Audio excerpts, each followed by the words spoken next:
What's going on, y'all? It's your boy B, the man of the Bad Boys podcast. We're back with episode 16.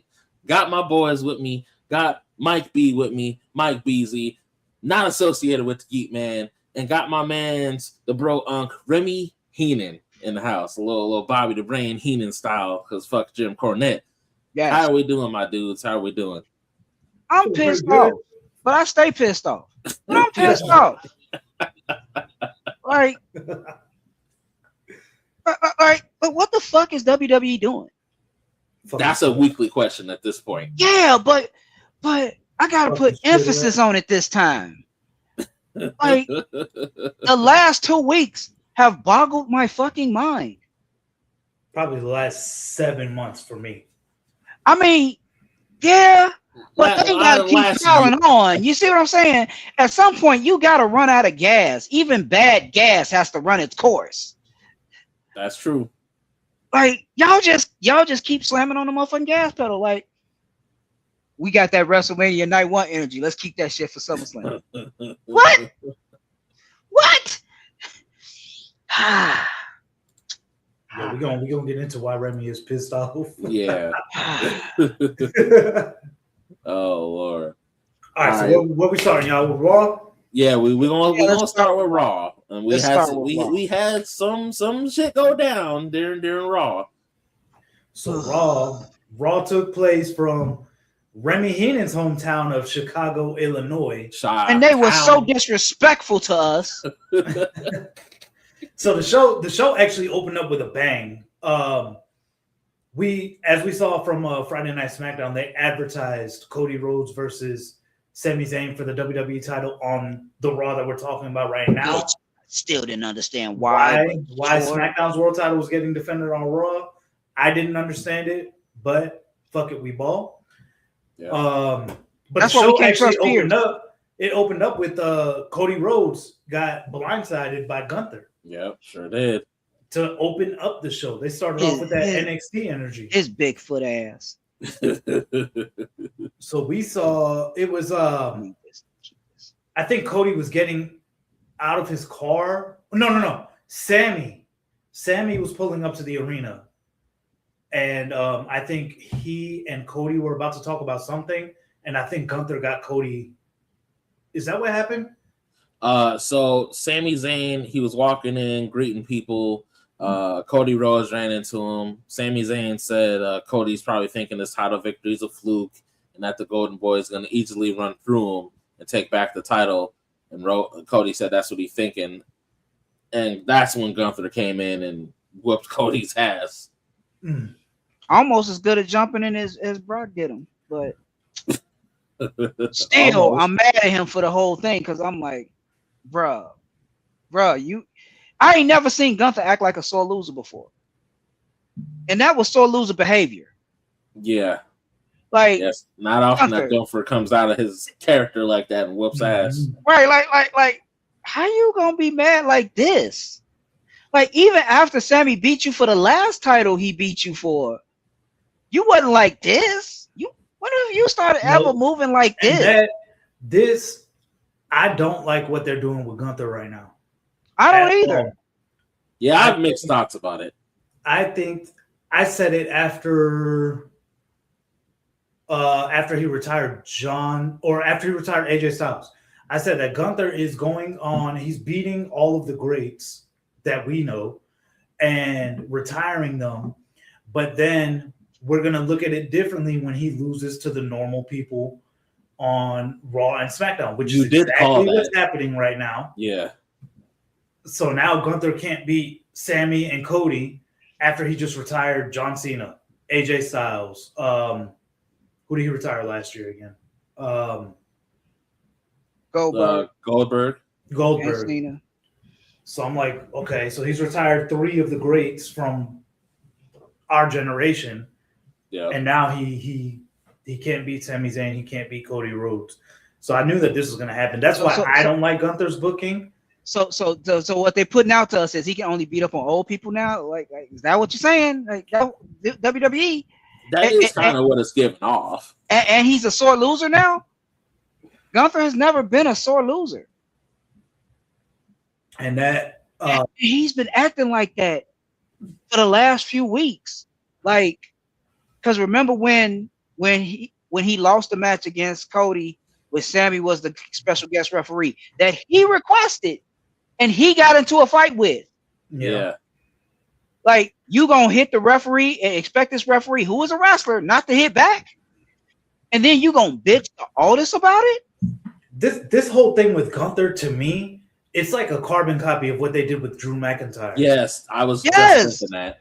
It's the same thing. It's to a T. Another European wrestler that they put in place. Honestly, it's like they're putting a lot of stuff that they put on Drew onto both Sammy and Gunther. Think about it. They both moving like crybabies. Yeah, and I hate both it. Of, and I never said that about Gunther's character. Not ever in life, but the last month or so. And Sammy been like that since he lost the U.S. title before he won it back again for no reason. Yeah. What I do like is that, and we'll talk about it when we get to SmackDown, but I think we're going to get more out of this situation with Gunther than what we ever got with Drew McIntyre. Honestly, I think that's the best storyline they got on SmackDown right now, and that's the Gunther versus Aldis storyline. Because, as we all remember and know, Aldis didn't leave because of an injury. Aldis left by choice, which means he can revise that choice at any given time once given enough reason. And after what Gunther been doing, either he need to pull up on Gunther or his wife need to pull up on Gunther.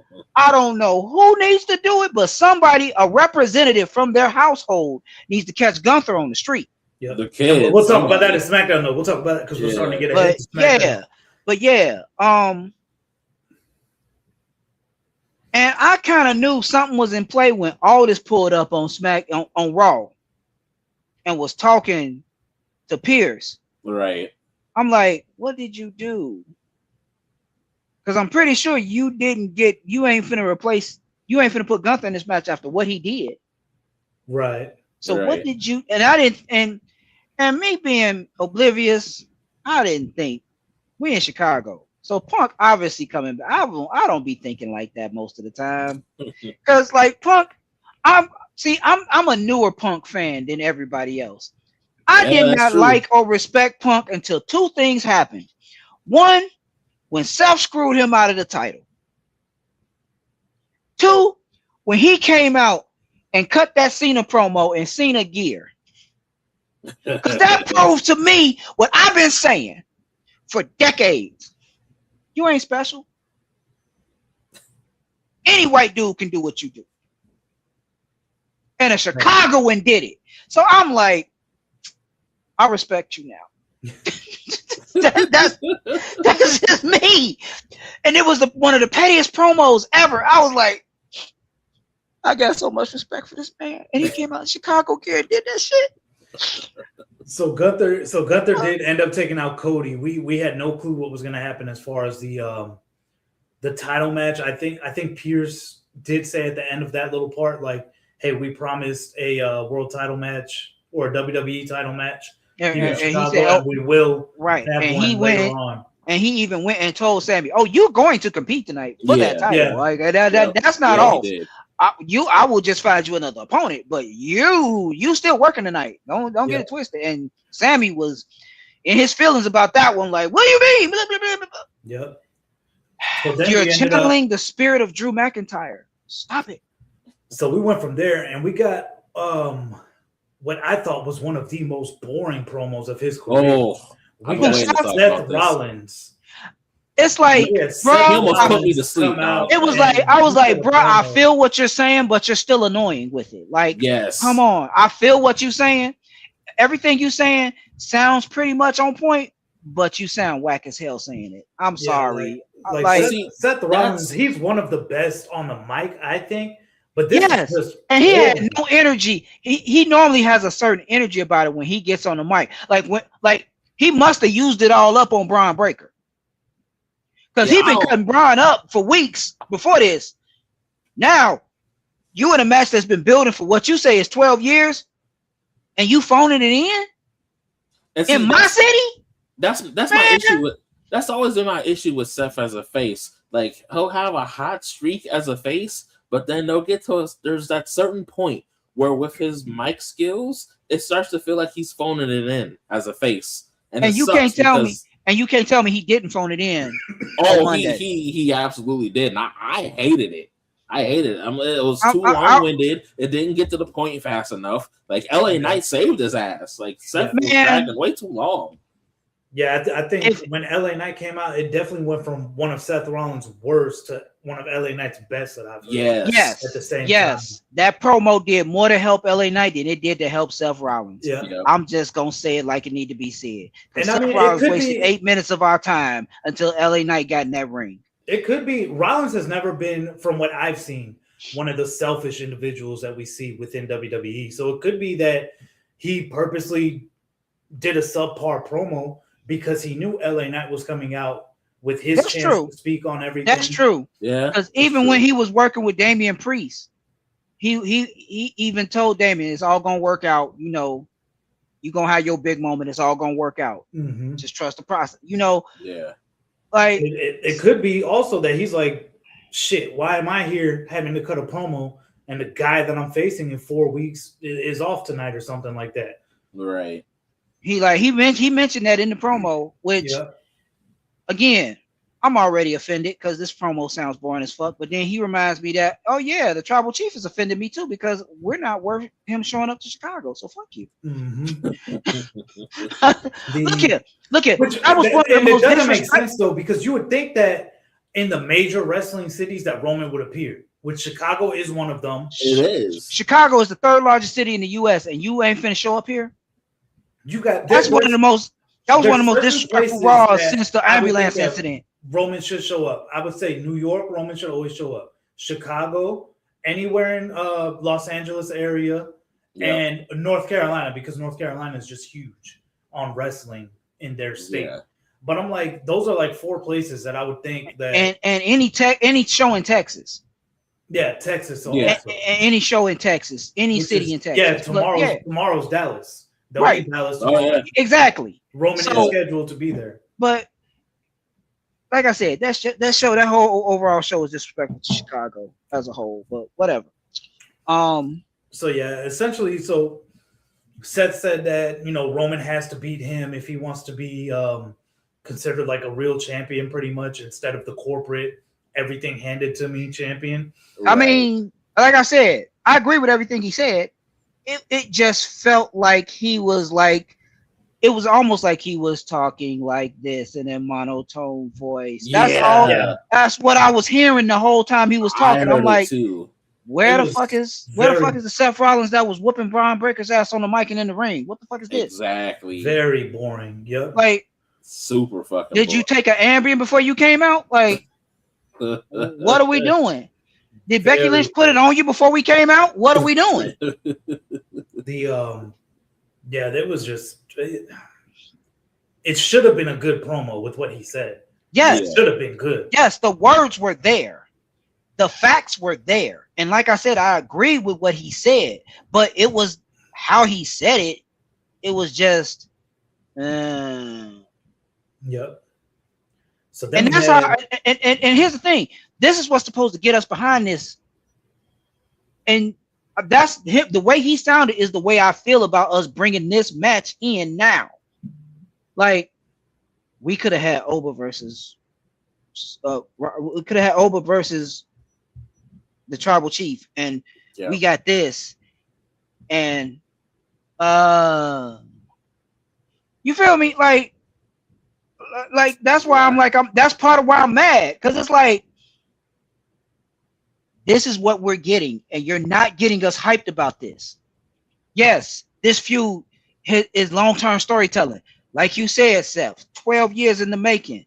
And this is the one, and he needs to beat you because he's never really beaten you. I get that. I understand that. But hype us up about it. Just saying the words with no fucking feeling and no effort behind them does nothing for the fans to get behind this. You want us to watch this match? Make us want to watch this match. Because We wanted a title match with Roman, and we're getting it, but we wanted it to be over.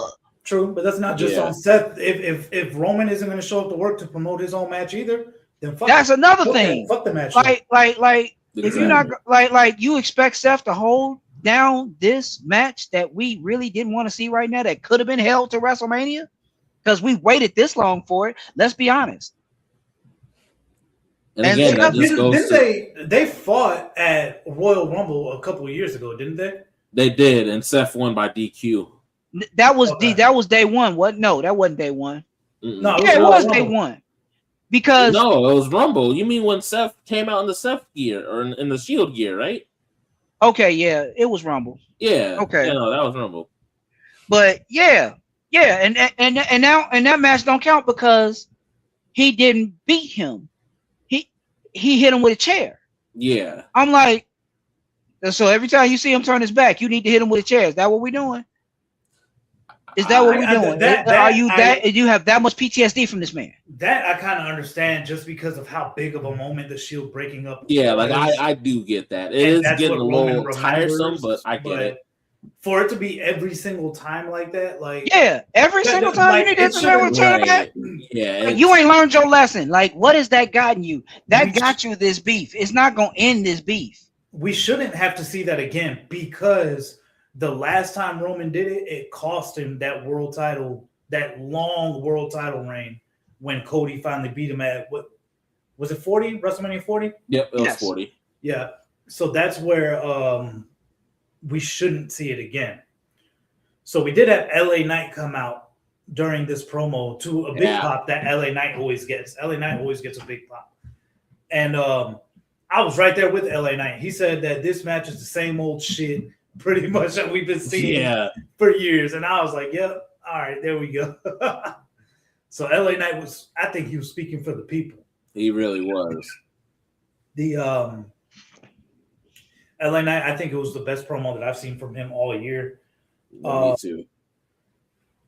It pretty much ends with Rollins saying that, once he beats Roman at SummerSlam, which I don't think, like, if you want to be the first, that you can line up. I'm like, cool. We find, because I'm sorry, LA Knight owes this man, because when he pulled that bullshit and faked that injury, that derailed LA Knight. What do you mean? Yeah. Think about that. LA Knight was firing on all cylinders up until that match. And wasn't that a Saturday night's main event? It was. And it was LA Knight versus Rollins, and Rollins had that so-called leg injury. Yeah, where he tried to do the springboard moonsault and buckled his knee, and that's how they tried to sell the injury. Uh-huh. Yep. And ever since then, LA Knight ain't been where he was at that point. He was near the top of the food chain. He could literally touch the title picture. And after that, did he have any matches with anybody in the title picture for a while after that? No, it's been the Vision. So. It's been the Vision. It's been the fucking Vision the whole goddamn time. I don't remember what match from Saturday Night's main event, but I don't remember when Seth went out with that leg injury. You don't remember that? And then when he came back at the end of CM Punk's match against Gunther and cashed in. So yeah, that I remember. That was just part of the storytelling for Rollins to get back to the title, though. Yeah, but LA Knight hasn't gotten that full push because of what we saw on WWE. What is that show called? Untold? Oh, Unreal. Oh yeah, the bullshit that from Money in the Bank. Don't get me started. That still pisses me off. All right, so just moving on, just because we've been on this segment for a while. Yeah, we have. Yeah. As if Rollins didn't piss me off enough, we had the Street Profits defending their tag team titles against the Division. Oh God. So. Oh no. I really don't care to talk about the match if y'all want to, but fuck Austin Theory. Fuck Maxine. Fuck Dupree. the Vision. Fuck Maxine Dupree. Fuck Austin Theory. Fuck him as a record label. They disrespected a black man in my city. Why did the Profits even win the titles? Like, if y'all was gonna take them from them this quick again. This is WWE's issue lately. They keep having people win titles just to have short ass reigns, and it's like, what's the reason? Right. Why give them the belts anyway? Why do that to us Like, and what them? was the reason? Why? the vision is fucking useless to begin with. We got yes, it's a cursed ass faction that has injured nothing. Logan Paul, currently injured Logan Paul, who is still feuding with a superstar who's not injured. Why him and Joe Hendry have this major feud when Logan Paul can't even have a fucking match? I don't get it. Right. We got Theory, who nobody gives a fuck about. You need to do something with Theory. If y'all don't, get rid of him. Why nobody cares? Nobody cares. Get out of there. Braun Breaker doesn't even look like he fits in with the rest of these guys. Not anymore. Not without other Braun. Not without other Braun. Yeah, not without Bronson Reed, who Bronson Reed's still injured. Right. Well, he's getting back. I think he'll be back before or right after SummerSlam. He's back into shape. He's in the gym already. I think he'll be back in the fall. Yeah, I'm cool with that. But I need him and the other Braun to go run roughshod on these fools. They need to separate from Theory and Logan Paul because the shit isn't working.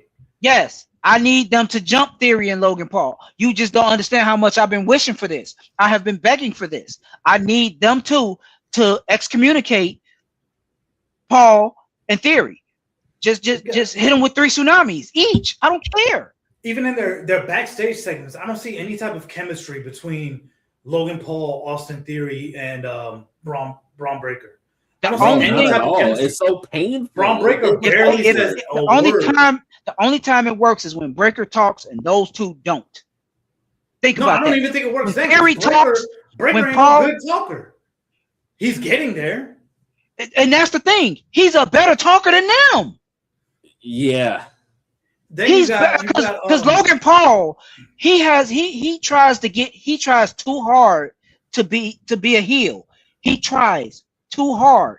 He doesn't even have to try that hard. He really doesn't. And he pushes it too far. That's why he messes up on the mic so much, I feel, is because he pushes it too hard to try to be a heel. I'm like, bro, all you got to do is grab the mic and nod. You don't even have to say a single word. I'm gonna have to disagree with y'all because I think Logan is the better talker of the 3. I agree with what you're saying. I'm sorry, but he tries. Braun has made less botches on the mic than Logan Paul.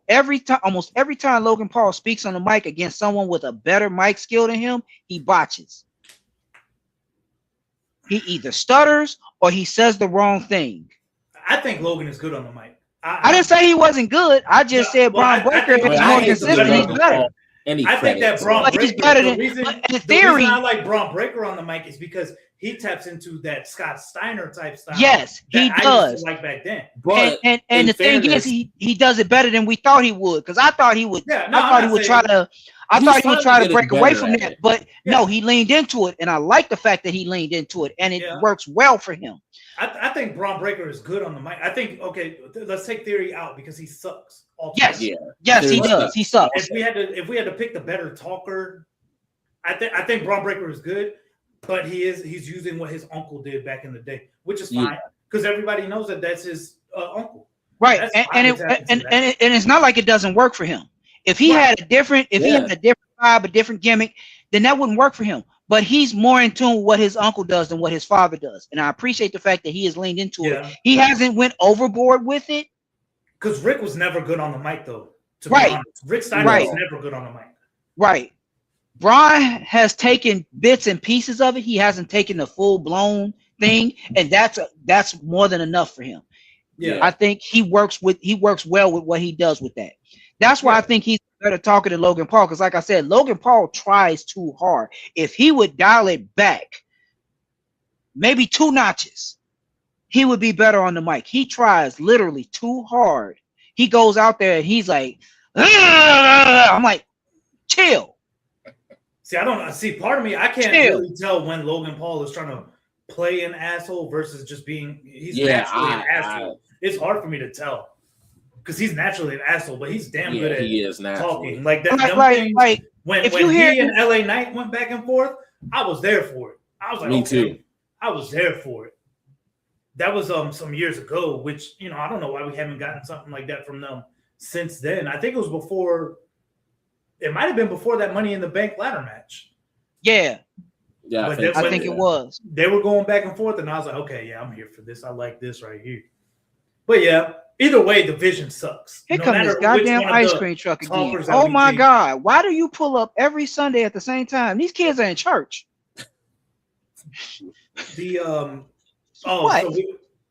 Maxine officially joined the Vision. That Jezebel, man. That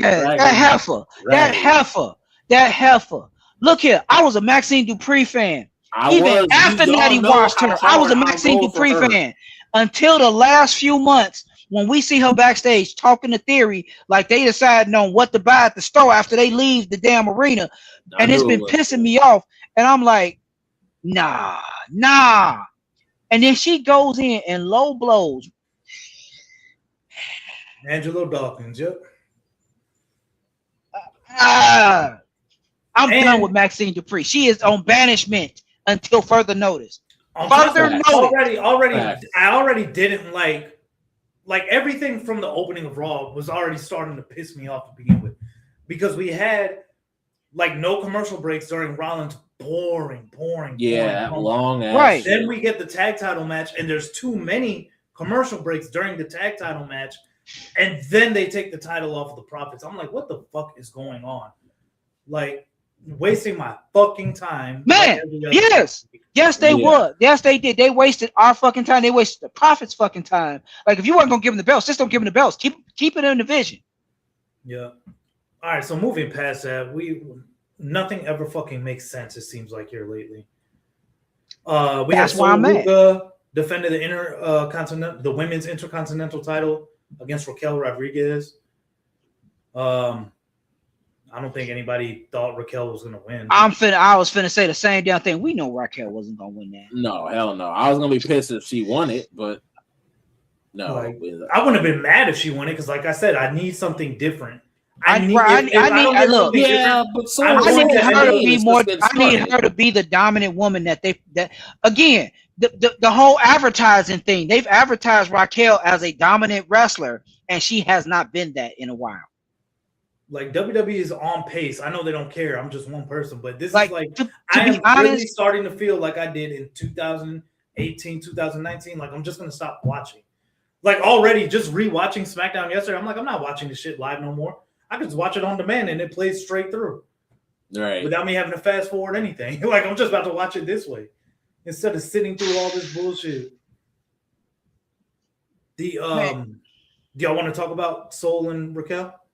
It was a match. Yeah, ain't really too much to talk about. It was a match. We knew how it was going to end. They jumped a little bit after the match. EO came down. She was messing the Judgment Day up. Yeah. Whatever. Because EO versus Liv for the title at SummerSlam, which is what they promised us. But don't get me started on them and their storylines. Anyway, at least they're progressing that one. This makes sense. This match and how it went and what happened after, it makes sense. That's a rarity in WWE with creative. It makes sense of what they're doing here. I'm still mad that it has to happen. The sun is coming out. Huh? I said, now this damn sun is coming out. Oh, right. Yeah. But yeah, it was a match. It did. It furthered a storyline. Yeah. And they did everything they were supposed to do for this. Cool. It was. I'd like to see, just real quick with that Intercontinental title, I'd like to see Lyra come back. I don't think we've seen her since her heel turn. But I'd like to see her come back and challenge Sol Ruca for the IC title. I think that would help out a lot. I see it. I want to see her jump up backstage. Yeah, she needs to heel. I want to see you heel. Yeah, I feel like it's gonna happen, and then it's gonna probably end up being Lyra versus Bailey for the title, with Lyra as heel this time, which is kind of to be expected. All right, so moving on, y'all. We had Oba Femi and Paul Heyman. Yeah, this was a pretty good promo to hype up. It was. Yeah, right. This was a good promo, even though we shouldn't be getting this match. This is a pretty good promo. Yeah. So this one thing that I'm starting to realize, and I saw it when Oba had that promo where they just gave him the mic and just let him go to town before their WrestleMania match. Oba and Paul Heyman are going to give you a promo. They're going to give you a damn good promo that you pay attention to. Absolutely. And they did it again here. I want to be more interested because I do think Oba is going to win. I think he's going to win this whole feud at SummerSlam. Thank you. But man, I was so ready for Oba to win one of the world titles. I was like, me man, too. They're finally so. Kayla, this is just. It's more of a personal thing where I'm not as invested in this match as I probably should be because of something that I wanted. Thank you. Right, and I think that's the thing that really gets me is that I think everybody I've kind of been able to tell, I've been telling, like Oba Brock at Mania, that was perfect. That they should have done it one and done. Mm-hmm. Having a rematch in Italy, but Brock beating him is where it's like, all right, what the fuck are y'all doing? Right. Because Oba didn't need to lose in Italy. Not at all. If anything, if they were going to do a trilogy, Oba should have won each and every single time. Made it seem like Brock's getting older. He's lost his touch. Yes. Oba should have just wiped his ass. And then had Gunther retire him and move on. Yeah. Yep. Something to that effect. But Brock getting a win in this trilogy made no sense to me. So hopefully Oba whoops his ass in Hell in a Cell. At this point, just let Oba retire him because Gunther ain't going to be the right one to retire Brock Lesnar. I mean, that'll be fair too. I'll take that too. I mean, at this point, I could see that happening, and they might as well. At this point, they made it go into a trilogy. They might as well have Oba retire his ass. I do still wonder if this will be Brock's last match because Minneapolis is, I think that's where he grew up or something like that. He went to college here, but he ain't from here. But boy, you was quick on that one. He ain't from here. Yeah, no, he ain't from here. We don't honor him. He ain't from here. We don't. He's from Webster, South Dakota. He ain't from here. He said that's what he claimed. You hit him like that. He from over there. He ain't from here. He from over there. Boy, y'all in them South Dakotas, y'all don't like them, huh? I wonder. But I would imagine if they were going to put a location on where he would retire, I'd imagine it would be Minneapolis. Yeah, it makes the most sense. Won all those NCAA titles and everything like that. Right. But yeah, just like for me personally, I'm not as invested in this match as I should be, just because I wish Oba was challenging for one of the world titles at SummerSlam. Yes. Yeah. Again, why I'm mad because. That y'all did this to us. Y'all just like they did when they was finna insert Rock into the main event at WrestleMania. Oh, this is something that y'all told us. This was the rules y'all set forth. Mm-hmm. The winner of the Rumble gets an automatic title shot at WrestleMania. And then y'all were gonna take that away from us. See, and I think Lesnar was the first to actually get that title match for winning King of the Ring. And I don't know how they even got to it because I remember at one point the King of the Ring didn't really get nothing except for the crown and the right. It didn't. Yeah. Right, because Jerry the King Lawler didn't get a title shot behind that. Yep. I saw him win the King of the Ring. I want to say if I don't. Yes, I'm that old. Leave me alone. Yeah, I was gonna say, damn, you old, bruh. I keep telling y'all when people ask, "What is your first WrestleMania?" WrestleMania 1. Did Jerry Lawler win King of the Ring? Yeah, that's why they call him the King. Jerry Lawler won King of the Ring. Yeah. Hold on. Let me fact check that. Fact check that. Jerry the King Lawler was called the King before. He was. I'm telling you, that's why it's stuck. Thank you. Oh, I ordered a lot of stuff. Oh, here we go. See, Jerry Lawler was given a nickname the King in 1974 after defeating Jackie Fargo for the NWA Southern Heavyweight Championship. And okay, see, that don't count because that was before I was born.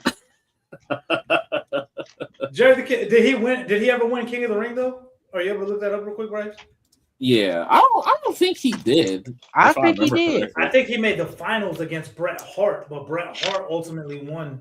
And I think he wasn't going. If he did make the finals against Bret Hart, he wasn't going to beat Bret Hart because it was either 93 or 94. I can't remember which year. I know he pulled up on Bret Hart in the 93 King of the Ring tournament. He attacked Bret Hart, but I don't think he was king ever or was in King of the Ring. Damn it. How does this go? And Bret Hart might have won King of the Ring 2 years in a row. I think so. I think Bret won it in 93 and I think that's 94? What happens when you the best there is, the best there was, and the best there ever will be.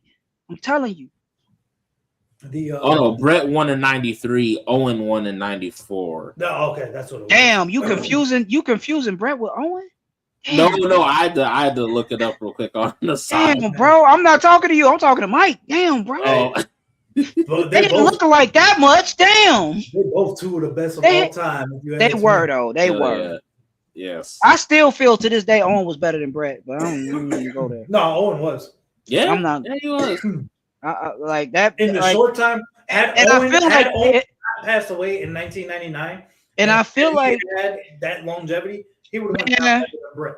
I watched that pay-per-view live over the edge, and that hurt my heart when they had to announce that. God, I remember my dad being pissed because my dad ordered it for me, and they kind of cut out. It kind of went to like a blackout after Owen fell. And but the blackout didn't last that long because King and Lawler were on camera again talking about what happened. But when it blacked out, because I remember my dad, I paid fucking $60 for this shit, and it blacked out. I went immediately to the worst thing that could have happened. I'm like, is he hospitalized? I didn't think he died. I was like, he had to have gotten hurt for them to do this. Yeah. Because oh my God. I remember watching that. That hurt my heart, man. Like, God damn. And I was shocked that they continued the show. Yeah, that's a shame on WWF at the time. Yeah, that's a shame on them to have continued that show. Yeah. And that's what blows my mind. Like, obviously, that was a bit before my time. I wasn't watching wrestling yet at that time. But, like, looking... I get it. I'm old. Damn, man. Well, I mean, that wasn't... shaming me. I was a youngin' when Over Edge 99 was on. But... That's what got me like looking into it, all the documentaries and stuff. I was like, this motherfucker Vince really let the show go on after Owen fell. Like, what the fuck? Yeah. And that's one thing, like, you can never find a copy of Over the Edge 99. I don't think you can ever find Raw is Owen. I don't think Raw is Owen has ever been available after that aired live back in the day. I don't think so. I mean, not unless our resident hacker here got the episode stashed somewhere. You issuing me a challenge? Yeah, because if you can find challenge accepted.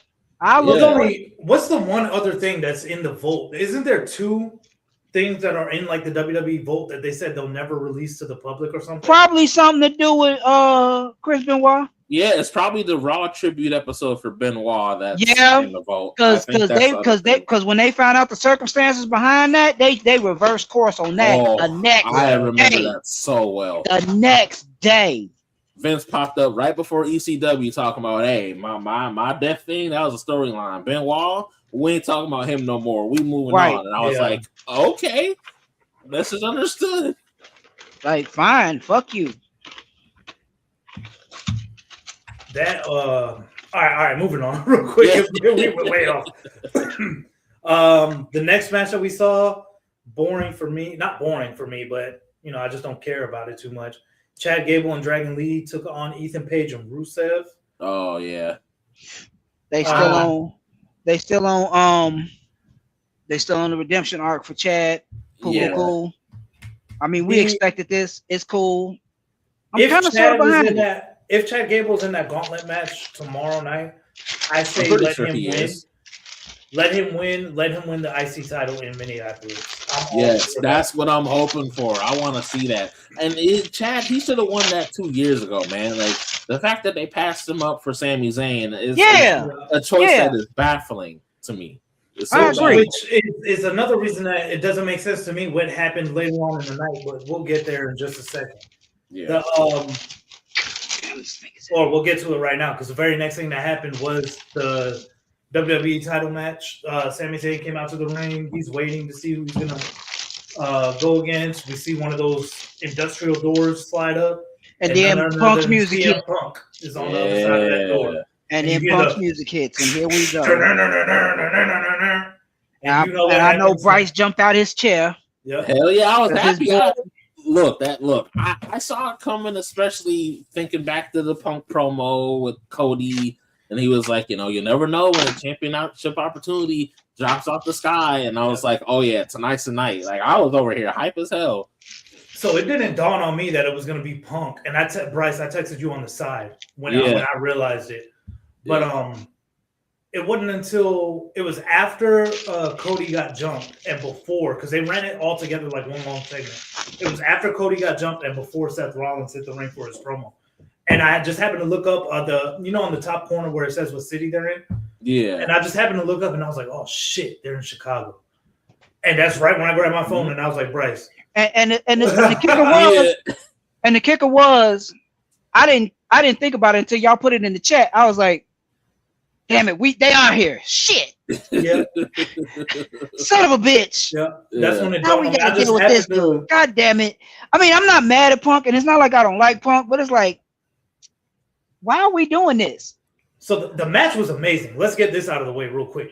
The match was incredible. Oh, and match was on point. Yeah. That's a pay-per-view caliber match that we got not free because we pay for Netflix, but we got it on weekly TV. Yeah. Here's my issue, and I've been vocal about this shit all week. Sami Zayn should not have for 9 gotten hold out and then lost the title to CM Punk. Right. Any other time, I wouldn't have with CM Punk coming and winning a world title. They hold that man. But you can't tell me nothing different. You can argue with me until you turn purple in the face. I don't care. They hold Sami Zayn. He should not have had to lose the title for this. Sami Zayn has been on the main roster for 10 years. He debuted against John Cena during the U.S. Open and everything when John Cena was doing that, I think. Sami Zayn fought for 10 years. He finally won the WWE title. And they took it from him. We've been saying that if they don't do it this year, it might be too late for Sami Zayn. We have been saying that all year. He finally wins the title in Saudi. And granted, I never for a second thought that he was going to have a long title run. I didn't think it was going to be 9 days either, though.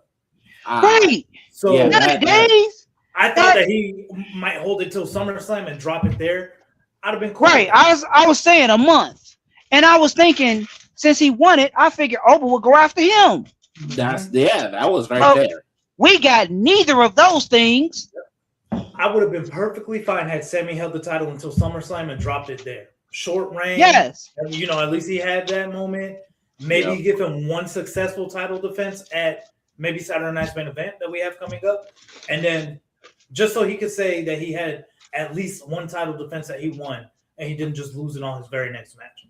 Now, again, I'm not against Punk. I love Punk. I'm a big CM Punk fan. But you could have kept the original match, had Cody beat Sami, which I still wouldn't have been happy about.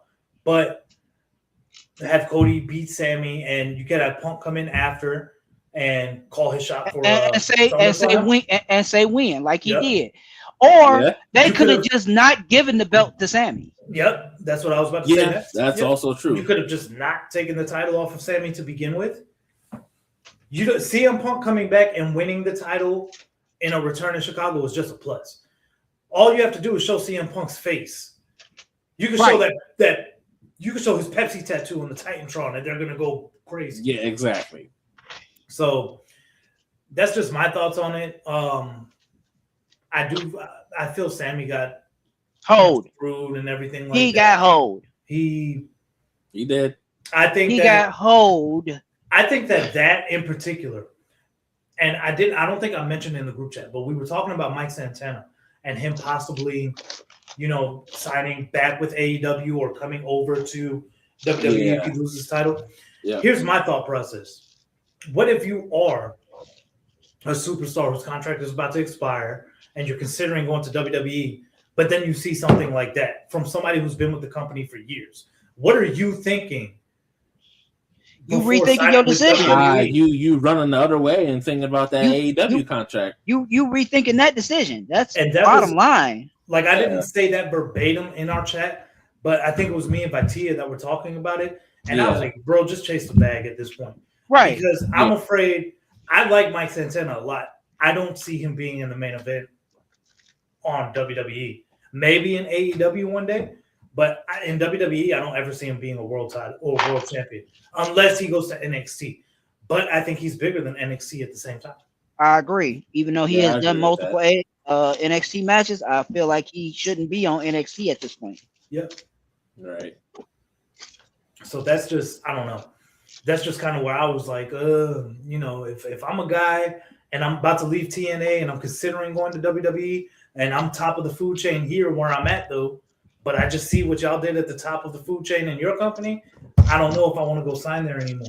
I mean, It's like when Sting took so long to go to WWE. He wasn't trying to go right after, WCW, went under, and he saw how they did Booker T with The Rock saying, "What is your name? It doesn't matter what you're," and all that shit. So it's a similar thing. I think Santana might keep that in mind, and that could possibly be why he might honestly be like, hope he does keep that in mind. Yeah, when he picks where he goes. Yeah, I honestly hope he does.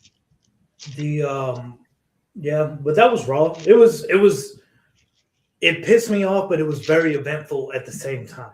Yes. So I agree. But it was still not the best show of the week. Yeah. It was a good show to talk about. I thought it was eventful, but I wasn't happy. But again, that's just a personal thing because there's millions of people who are excited about Punk coming back and winning the title. That's always a good thing when Punk is your champion. Yeah. Punk and Roman as your two champions, that's good for business, for sure. Yeah, and I mean, I loved it. I love the way they did it. I hate that it holds Sammy in the process, but I do love that Punk won it, and they're at least building to a match that I'm personally excited for more than I am Rollins and Reigns. That's just me personally. Yes, because again, we could have waited for this match. This could have been WrestleMania. Now, WWE, if you're listening, if any of y'all ever listens to us, if y'all want to piss me off more, have Cody win the title at SummerSlam. I promise. They go piss you off then. They go piss you off then. I feel like that's going to happen. I'm a big Cody fan, and I don't want that to happen. Right. I'm a Cody fan, and I don't want that to happen. Man. Like, I'm tired of y'all hoeing Punk out for this title. Let him keep the belt for a minute. Jesus.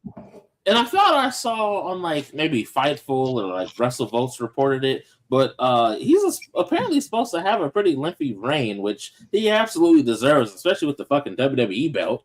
Like, so I hope he does have a lengthy reign. I hope he beats Cody at SummerSlam and holds it for a hot minute. That's what I'm hoping. Me too. I think Punk holds it till at least Rumble, but more than likely probably Mania. I think we're heading towards Cody Rhodes versus Roman Reigns at WrestleMania again. I think that's where we're going for Mania next year. I think Roman's going to hold the title all the way through then. Well, I want to bring up another possibility, and I think John's been the only. Well, maybe him and Phil are the only two who have brought it up in our chat. Y'all think that they're going to try to do Roman and Rock in Saudi? Oh shit! I forgot about that. I did too. Don't say that out loud again. No, do not say that out loud. Don't do it, bro. Don't do it. Don't curse her. Because I think I did see where John Darius was talking about that. It seems like Rock is speeding through his movie scenes that they're recording or whatever. Yeah. So I don't want to see that shit at all, but Roman versus Rock at Saudi might be a legit possibility. Oh god damn it, because they've been trying to do it for years. They have. They have been trying to give us every freaking excuse or reason to do it for years. Yeah, I don't want to see that. I don't want to see that. Oh no, I don't want to see that either. That JK already tried to do that the other day. It didn't work. He said, "I'm finna push Phil into some bushes." Like, man,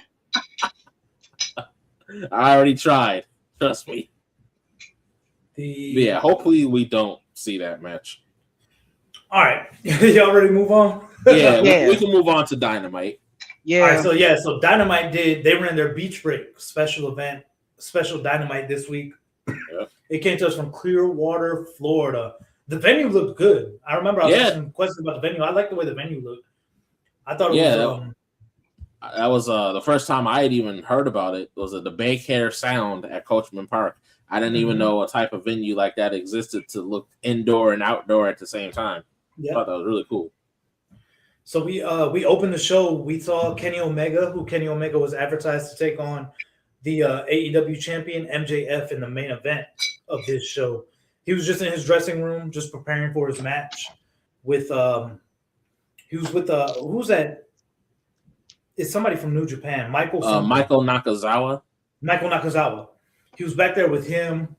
Renee Paquette asked him, about the match and everything. He said that he's ready. He knows it's not going to be an easy match, but he's ready to face MJF. I was really excited for this match, by the way. So the show actually opened in ring wise with Tommaso Ciampa taking on whichever version of Chris Jericho that we have right now. Whichever version. What is he doing this time? I don't think he's doing a special version. I think he's done with Learning Tree, but I think he's just Chris Jericho at this point. Pretty much. But Tommaso Ciampa is such a good in-ring worker. I do think that they should have done more with him in WWE. But I'm glad to see him in AEW because AEW is. I'm glad to see Ciampa working. This match was good. I thought this was a good opening match. And Jericho, I try not to watch anything with him anymore. But I watched this match and it was good. Jericho still has it, unfortunately. So you ain't even have to say it like that, unfortunately. But it was a really good match. I'm pretty sure Ciampa won, which I think is the right decision. Yep, he won. I was pleasantly surprised. I was like, "Oh shit, he beat Jericho." Yeah. All is right with the world. Which is, that's the right decision. You called me petty. Over. I think Ciampa, when he initially debuted, he pretty much won the TNT title within the first week or two of debuting in AEW, I believe. But then they didn't do anything else with him, right? Was it the TNT title that he won? Yeah, I forgot. Yeah, because I thought he beat Mark Briscoe, didn't he? Or am I thinking wrong? I think it was Mark Briscoe. But I know he won a title within the first few weeks of him being in AEW. So hopefully this leads – a win over Jericho is big, no matter who you are in the business. True. So hopefully this does set him up to, get back to title contention. It doesn't really matter what title to me. But yeah, good match. Right outcome with Ciampa winning. And we ended up going to, I think it was the backstage, MJF and Ospreay talking. Yep, yeah, they were outside. So they were out back. They were talking. I didn't understand why Ospreay and MJF had to have their talk. Ospreay is challenging at All In. I guess just because he's Kenny Omega's friend, they had this back and forth. But that's kind of what I took from it. It led to them, throwing fists in it looked like the parking lot area. Yeah. Well, hold on. Can't forget MJF spitting on him like Pumpkin did New York back in the day. Wait, that shit, what? I was like, oh, you got to take him out. I was like, MJF wait, he spit on him? Yes. Mm-hmm. We fighting. Yeah, that's why I was like, oh, that's what led to the fight. Yeah. We fighting. That's it. That's all. We fighting. Yeah. Ain't no belt. Like, we don't need no belt. Just put me in a ring with a cage on it. Yeah, I was like, whoop his ass. Like, not to spit, man. Like, Then we had the first title match of the night. It was the international championship with Kyle Fletcher versus Konosuke Takeshita. Konosuke Takeshita was the defending champion for this match. This was a damn good match also. Yes, one thing AEW is going to do, AEW is going to give you a good ass match. Yeah. They I am a Kyle Fletcher mark, so I was cool with this. He beat Konosuke Takeshita. He won the title. Damn, it was a good match though. It was. I don't know where Takeshita goes from here. I know that they're gonna try to probably finish up the story with him and Don Callis' family. At this point, I would have them. If he is gonna have another match against somebody from DCF, do it at All In, and then get Takeshita moved on into hopefully the main event scene where he deserves to be at this point. Yeah. I think Kyle Fletcher will be moving up into the main event scene early next year. It's time. So. He needs to. Kyle Fletcher, between he and MJF, those are probably my top two favorites to watch right now in terms of watching their matches. But yeah, good match. I don't know if it was the best outcome. I'm biased because, like I said, I'm a Kyle Fletcher mark. So I was okay with it. We had Mick Foley interviewing Kyle Fletcher. It led to a backstage brawl with Andrade, Darby Allin, and Takeshita, I think. They were backstage fighting with Brian Cage, Jake Doyle, and Kevin Knight. Brian Cage still there? Yep, he is. Is he all right? Because they be holding him. He's with the Don Callis family. Yeah. Like I said, they be holding him. Okay. The more things change, blah, blah, blah, blah, blah. We had a match that I don't care about at all, but we had Will Ospreay and John Moxley of the Death Riders taking on the Workhorsemen, Anthony Henry and JD Drake. Okay, I like that name. That match took far too long. Hey, it's me and Thornton said it earlier in the chat, in the podcast chat today. This match should have been a squash. This shit went way too long. That's the match you was talking about? Yeah, this is the match we were talking about. Okay. Like the match itself was fine. It just took too long. Death Riders, they should have went through Workhorsemen like that. And it happened again on Collision. I watched Collision last night. I know we won't talk about it, but the Death Riders had a long Collision. The Death Riders had a long match against it was AR Fox and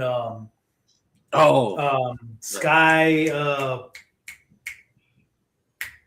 what is the group? The two brothers, the High Flyer. Top Flight, yeah. And that match took forever. But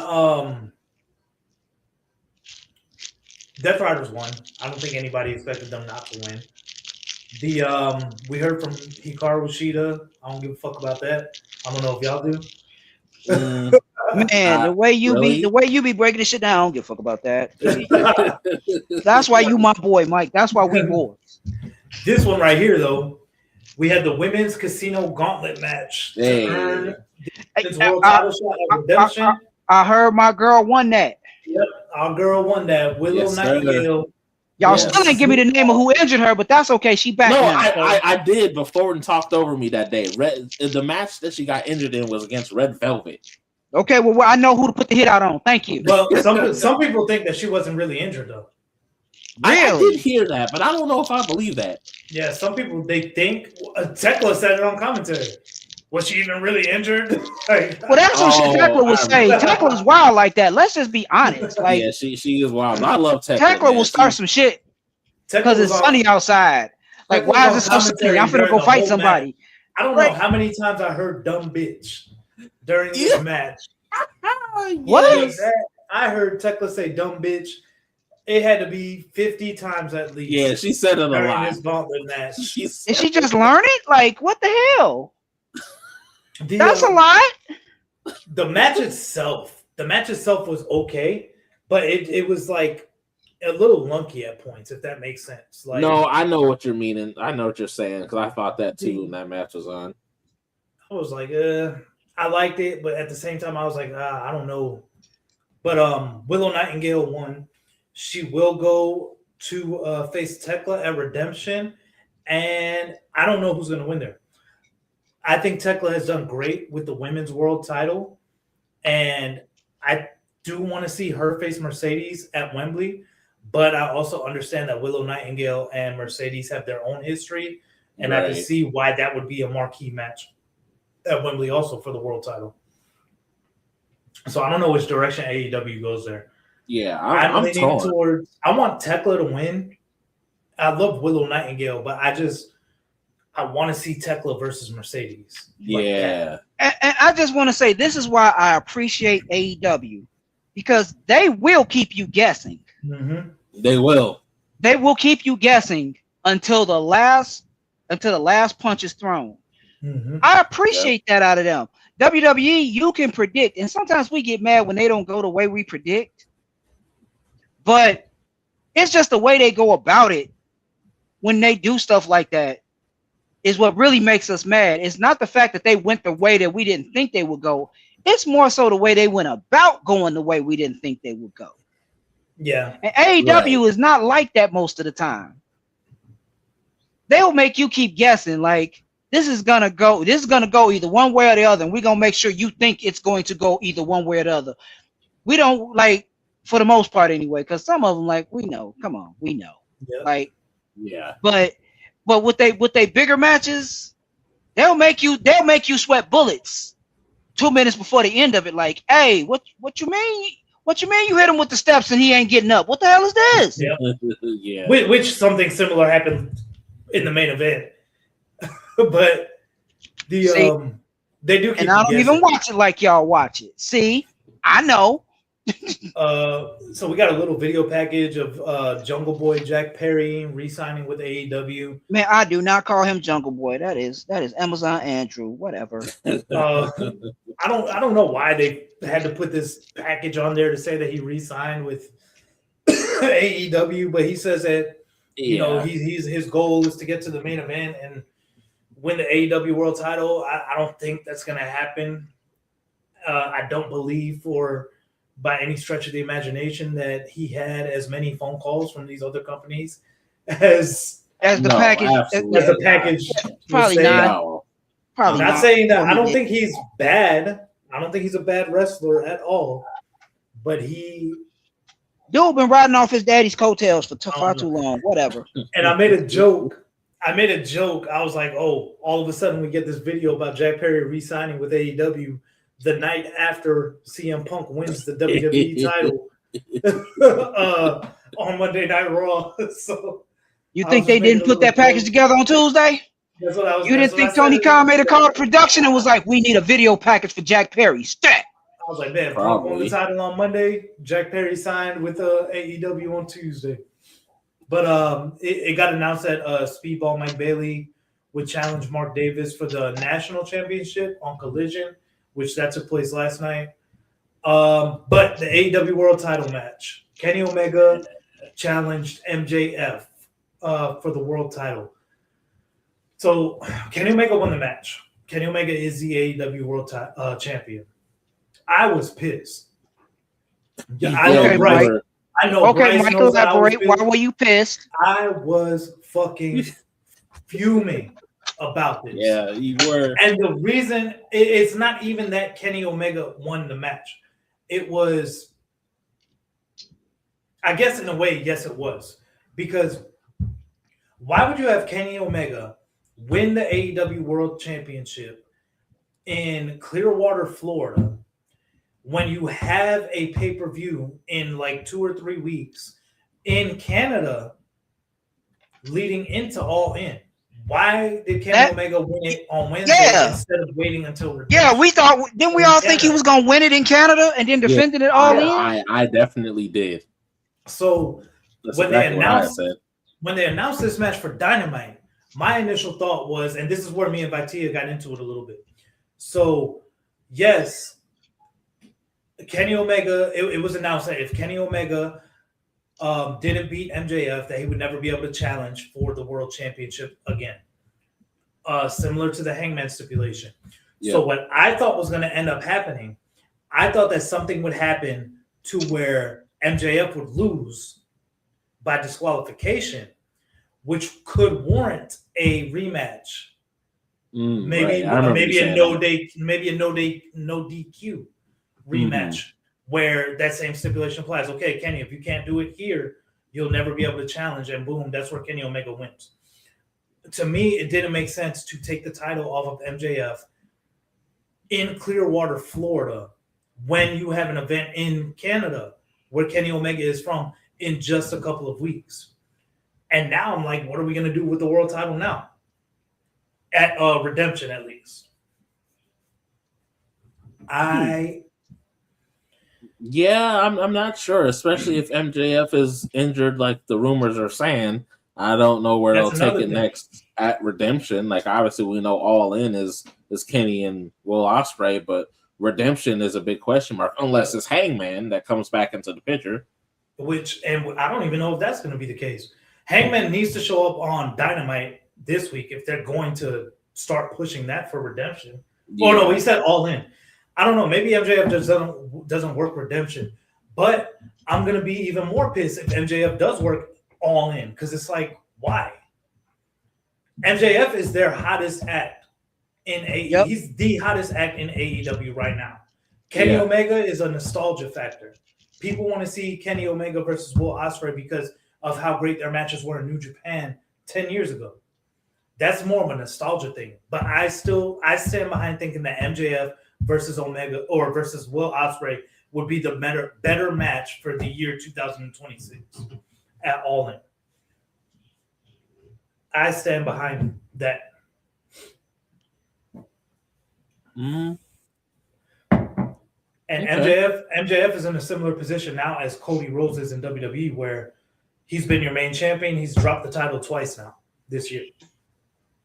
But he's been your main champion this year at the same time.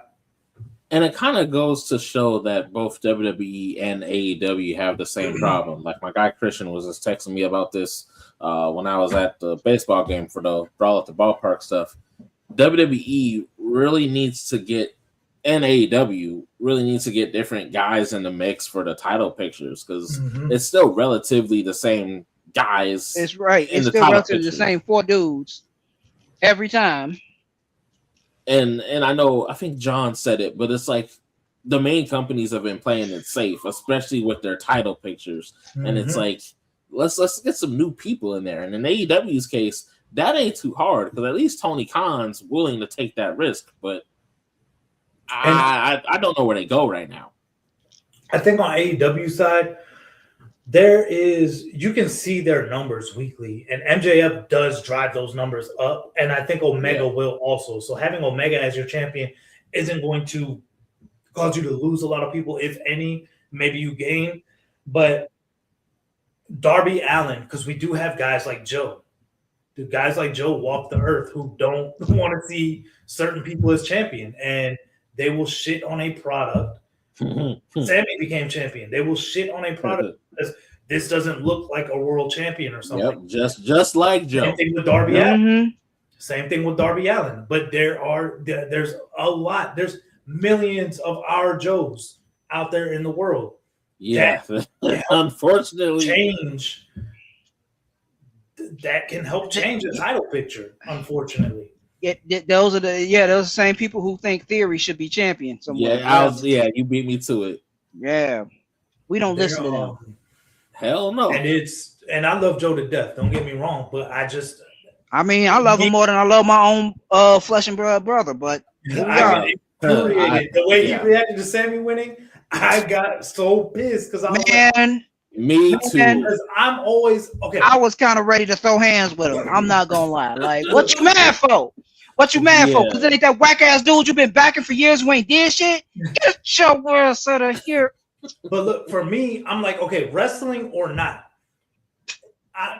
If I walk in McDonald's and I see the same guy that's been taking my order for 20 years at the same McDonald's, and then somebody else comes in and becomes his boss, and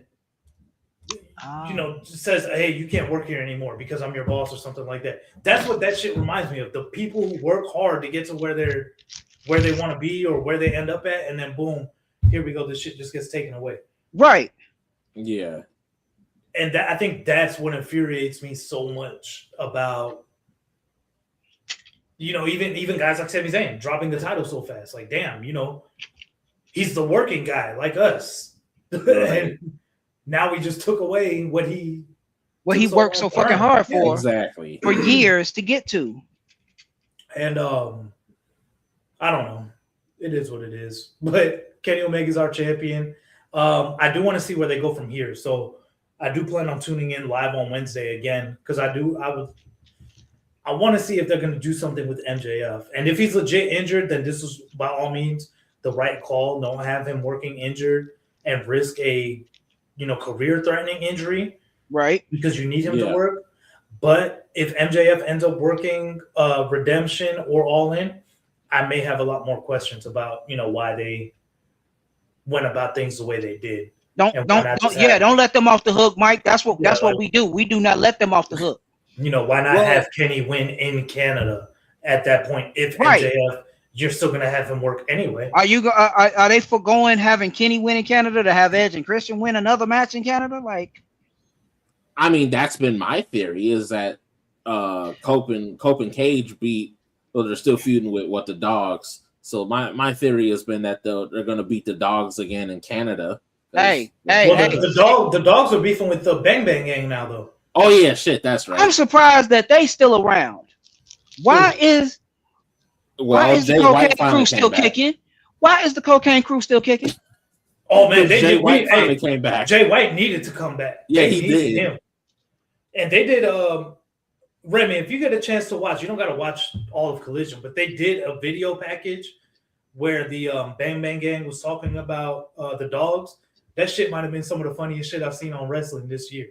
Okay. Ooh, at your recommendation, I'm gonna go. I'll try to find the clip and I'll send it in our group chat.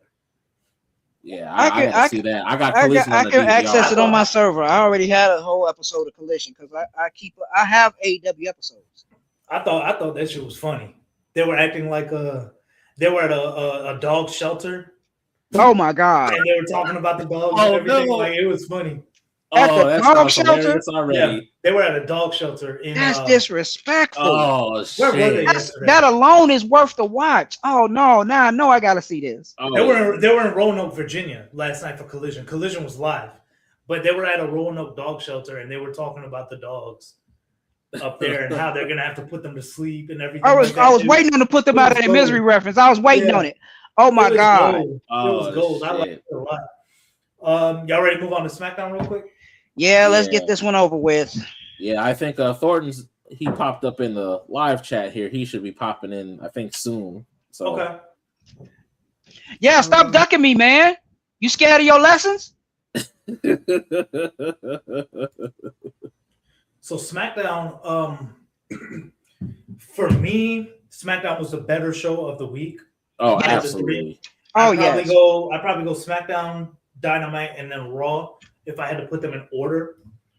That's NXT in front of Raw. Hold on. I was talking about the three that we're talking about on here. Even then though, this week NXT was kind of middle of the board. I wouldn't put Raw above NXT this week, but they're probably neck and neck. There was neck and neck. Really okay, neck and neck. Fine, they tied. But, which is crazy because NXT has been on point lately, even with the newer batch of people in. Speaking of, I know we're not going to talk about NXT, but I was like, why isn't Tony D'Angelo on the show? I didn't realize that he and his wife just had a baby.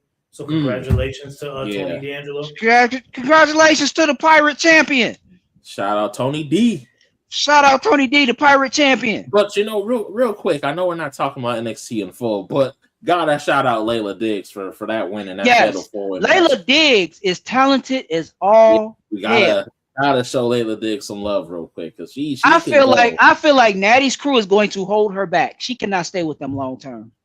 Oh no. I need her to break away from them with the quickness. Yeah, I'm telling you. I think that Layla Diggs is the one that they're trying to elevate. And I think that's what Maddie's there for. I think they're working with all of them, but I think you're right. I think she's the more prominent prospect out of all three of them that Natty's working with. But I need her to break away from them. Excuse me, y'all. All right, that's one. You get two more, and then we gotta take y'all back. We don't like cooties, man. But the NXT is still very much, I think, in their rebuilding phase. Their stride. Yeah, they're trying to figure out who is going to be the top guys, and we're getting there. I think we're getting there. Yeah. We got T in the building. Oh shit! Fuck it. Here you go.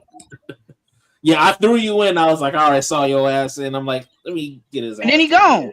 My bad. Get back here.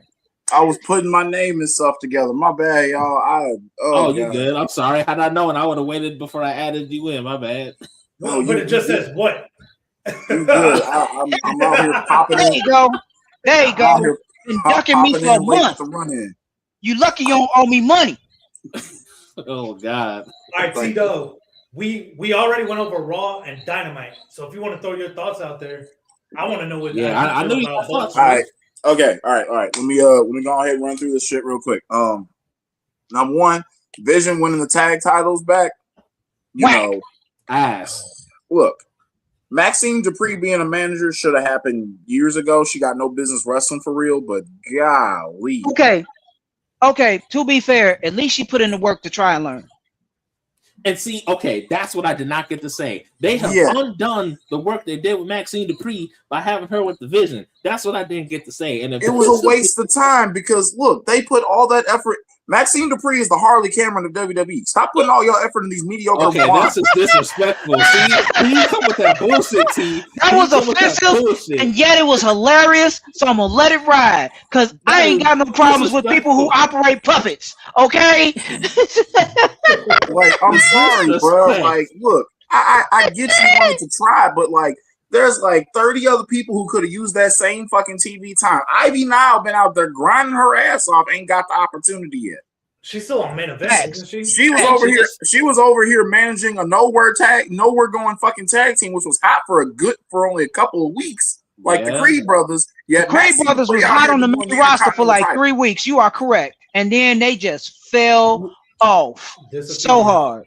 I think it's because they had that tag title match with Finn Balor and Damian Priest, and I think they hurt Damian off that Doomsday Brutus ball, and that was right. But anyways, back to Maxine. Next time, turn the man up. He bigger than them. I don't want you to say.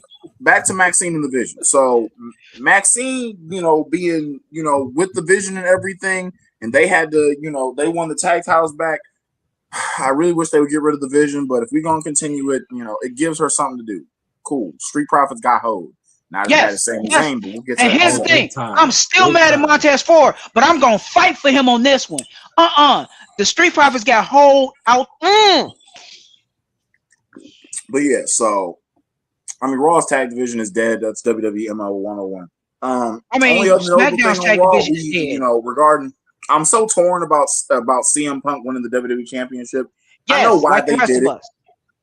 I know why they did it. I'm willing to bet the original plan was CM Punk and Cody Rhodes at WrestleMania next year, but they're blowing their load early because they can't because they can't sell these damn tickets for SummerSlam, and it's like y'all doing everything to sell these tickets except making a better fucking show and lowering your damn prices, and that's why you only have capacity for a 2-night SummerSlam. But man, I had all intentions of going to SummerSlam this year, but those ticket prices on top of gas prices.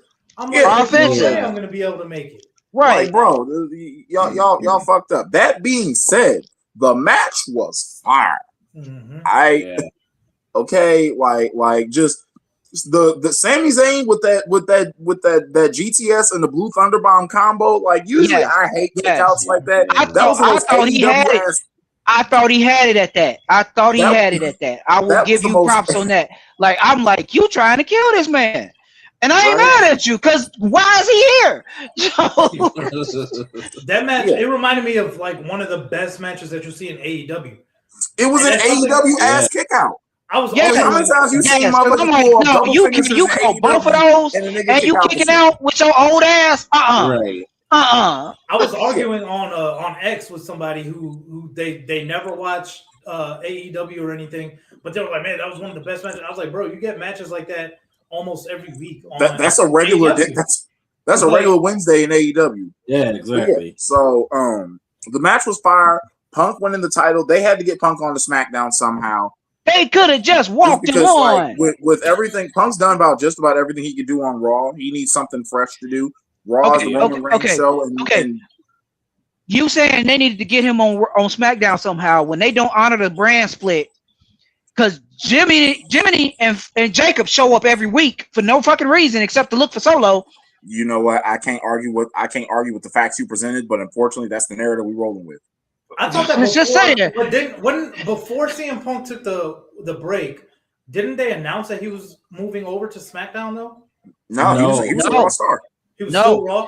The only thing they did was Cody came out and said, "Hey, I'm gonna be waiting over there on SmackDown. Whenever you want a title shot, just say when." Maybe that's all they told us. Hilarious. He was talking about you never know when the title opportunity is gonna fall right out of the sky, and look what the fuck happened. Fall right out of the sky. And that's why I wasn't surprised at all. I was like, okay, yep. Banging ass match. You know, I feel so bad. Sammy is a guy who's been putting in the fucking work, grinding his ass off, been on the main roster for 10 years, main event of WrestleMania, ended Gunther's Intercontinental title. They couldn't even give him 1 day for every year he'd been on the main roster for his title. Let me explain to you how fucked up this is. Jinder Mahal was WWE champion for 6 months. I had to put up with this man beating Randy Orton and Shinsuke Nakamura on multiple pay-per-views. I was there at Money in the Bank in 2017 when Mahal beat Randy Orton in front of his own damn father. I've been seeing Thornton and Nuff talking about it. I was like, ooh, I saw it too. I was in the fucking seats with a bunch of dumbass white boys going, "Don't hinder the gender, don't hinder the gender, don't hinder the gender." Shut the fuck up. I hate all you niggas. I hate everything about that title reign.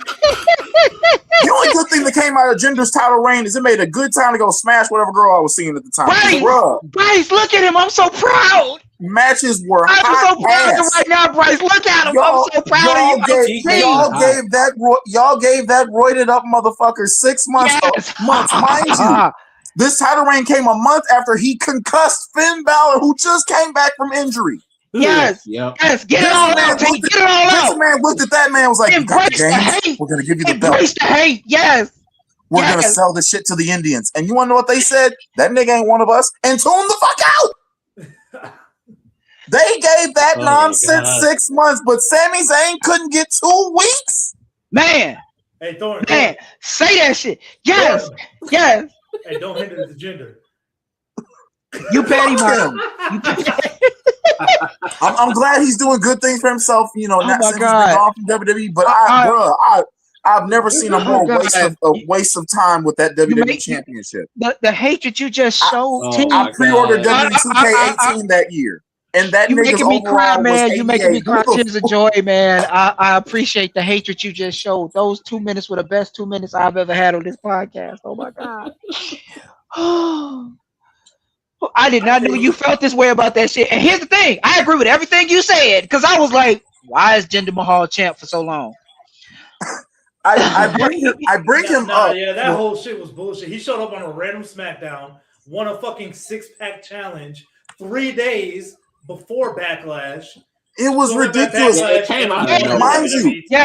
you, Kevin Owens and AJ Styles were feuding over the United States Championship, but they had Jinder Mahal winning a number one contenders match for the WWE title. Yep. Right, you see this? This is what I'm talking about right here. This man right here. This is what I'm talking about. Oh my God, it just swells my heart. It just swells the blackness in my heart so much. I was open to the idea because it was something we had never seen before, and then unfortunately we saw it.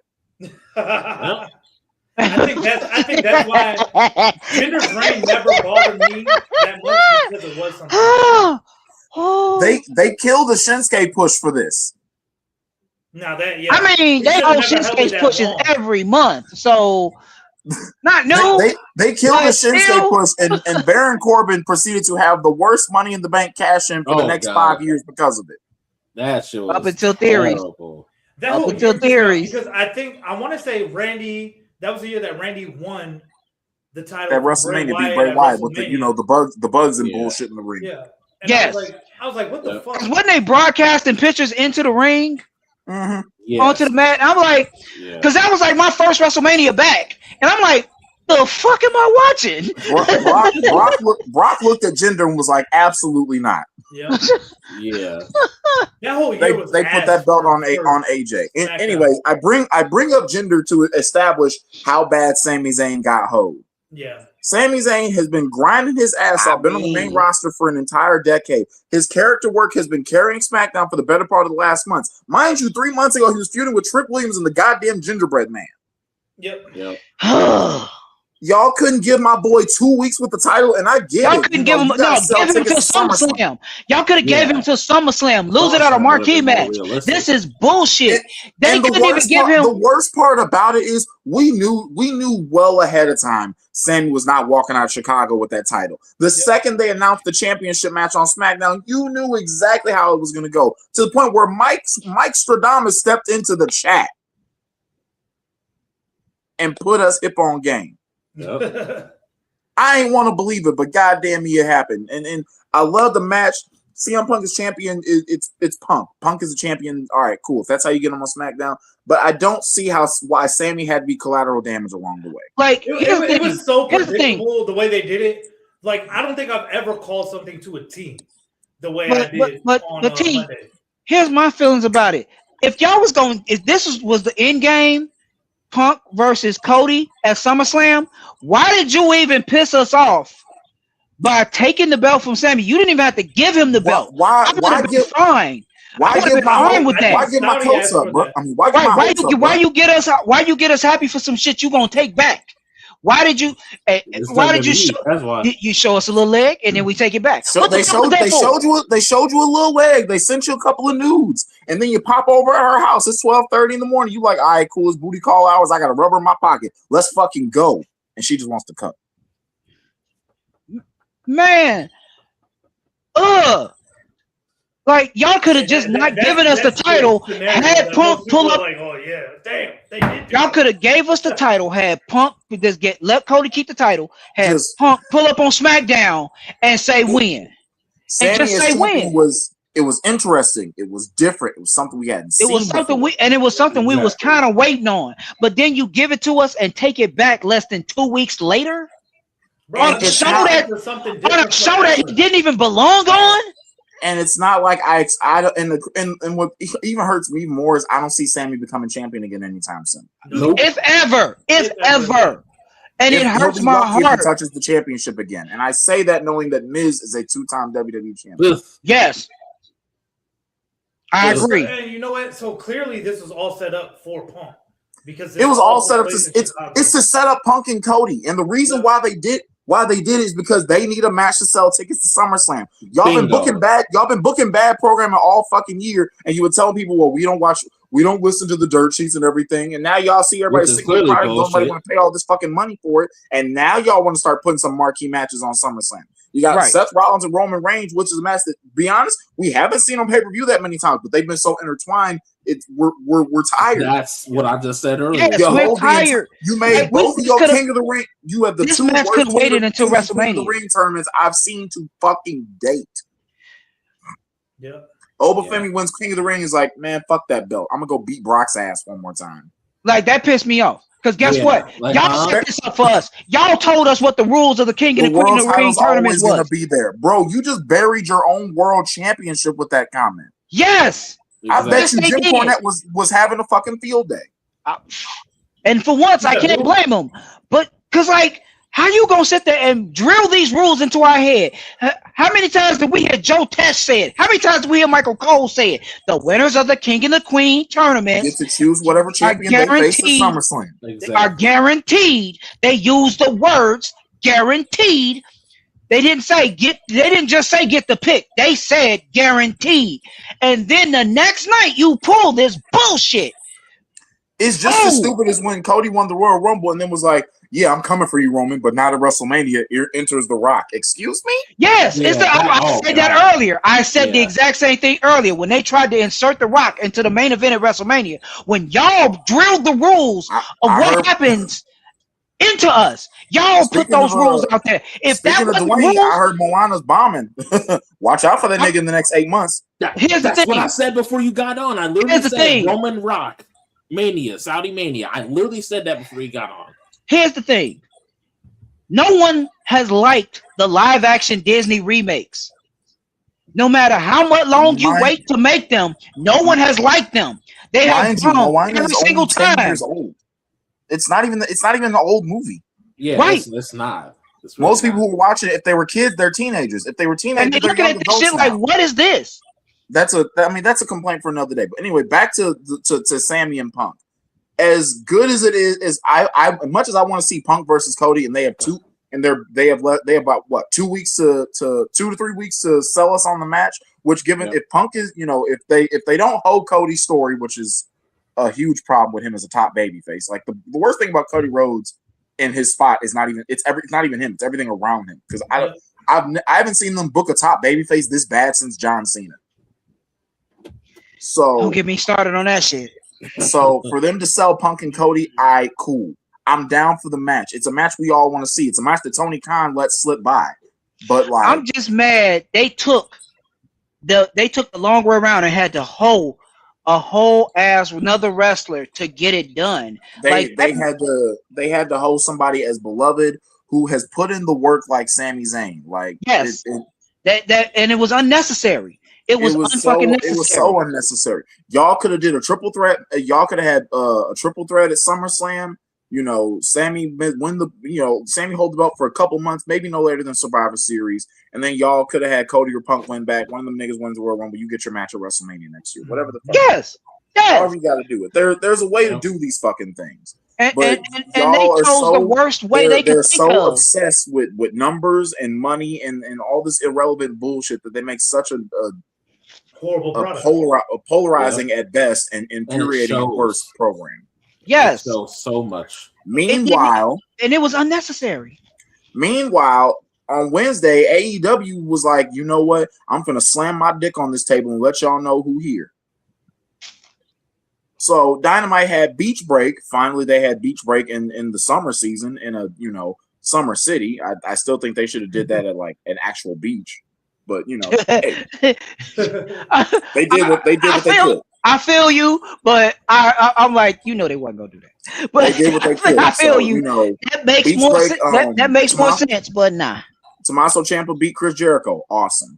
Kyle Fletcher and Konosuke Takeshita. I figured with Konosuke going into the G1 Climax, somebody had to get that belt off him. And Kyle Fletcher. That's what Jonathan mentioned in the chat too. I didn't even know he was going into the G1. I didn't either. I meant to read Jonathan's. He won it. He won it last year, so he's the defending champion in that case.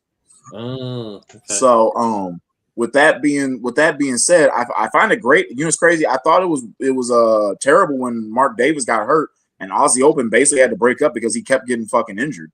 Now both of them are holding singles gold in AEW simultaneously. Fletcher Mark Davis is the national champion. Kyle Fletcher is the international champion. And Ospreay about to be the world champion more than likely. We're fucking here. So there was that. Then Willow Nightingale comes back, and I've been telling everybody for weeks now.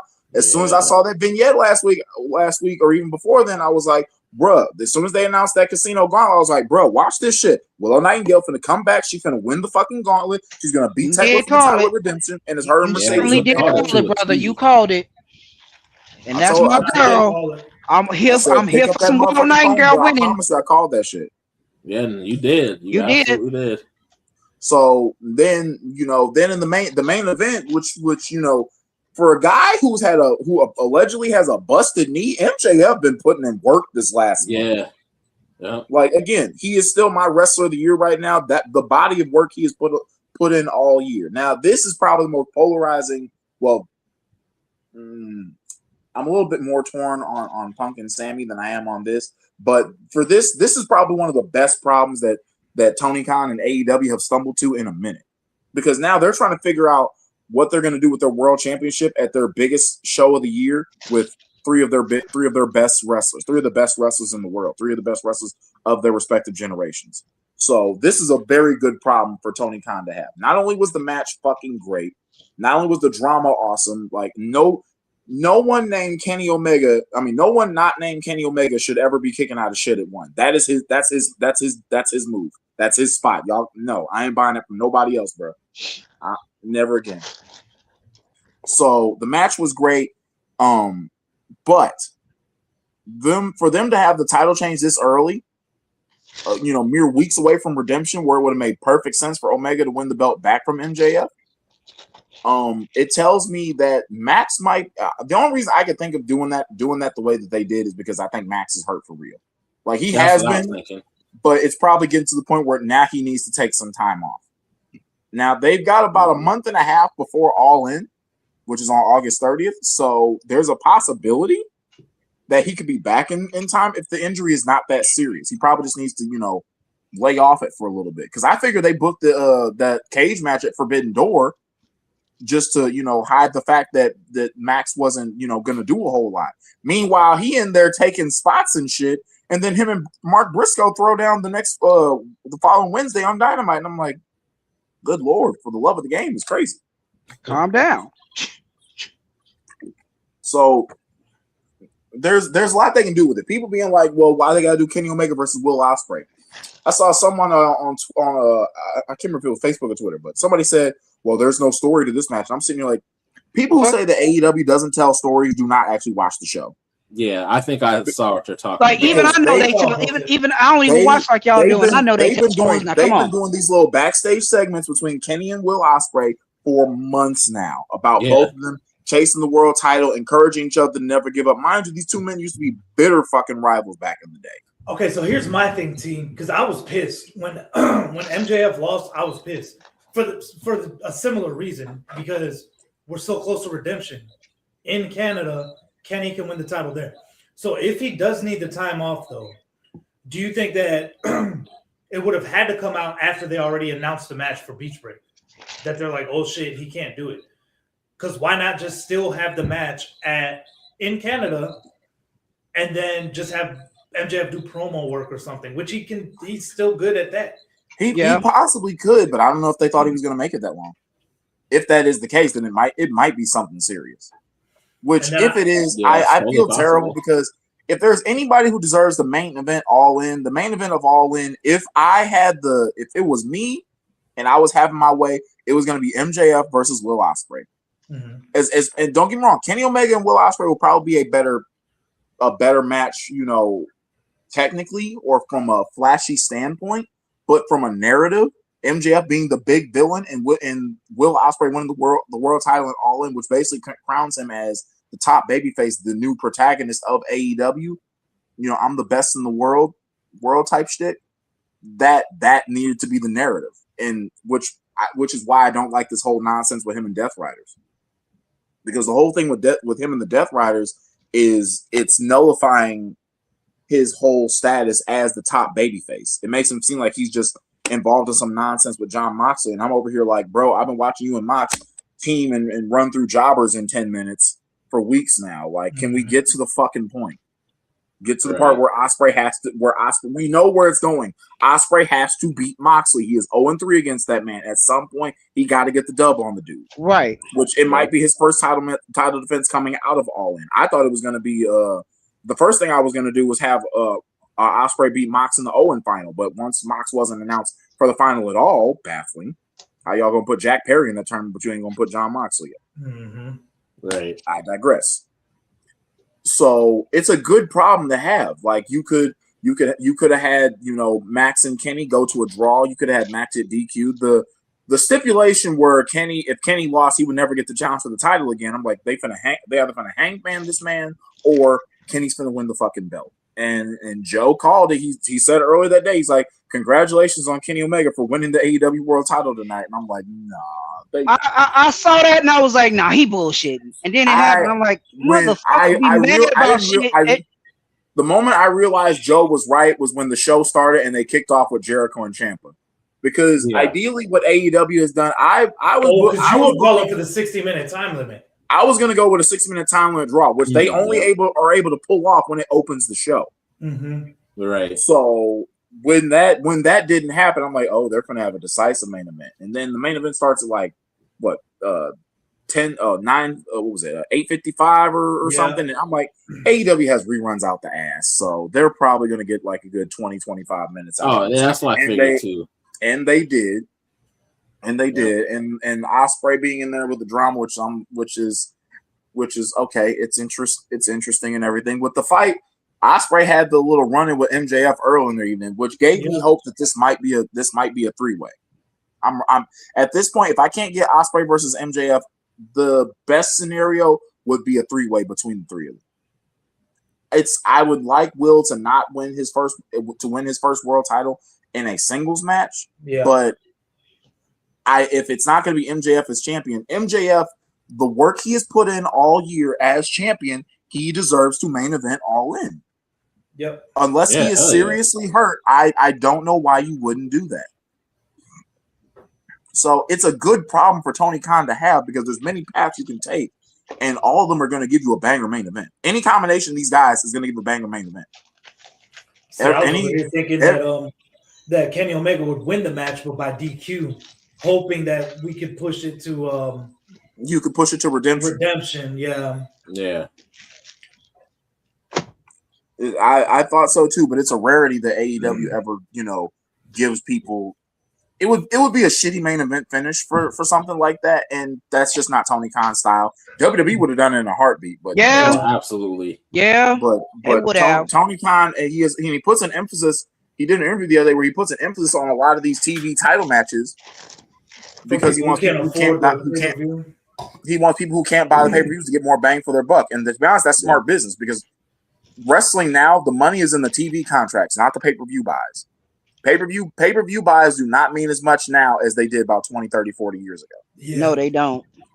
These companies, AEW, WWE, all these big companies, they're making the most of the money that the revenue that they're making is off of these TV rights contracts.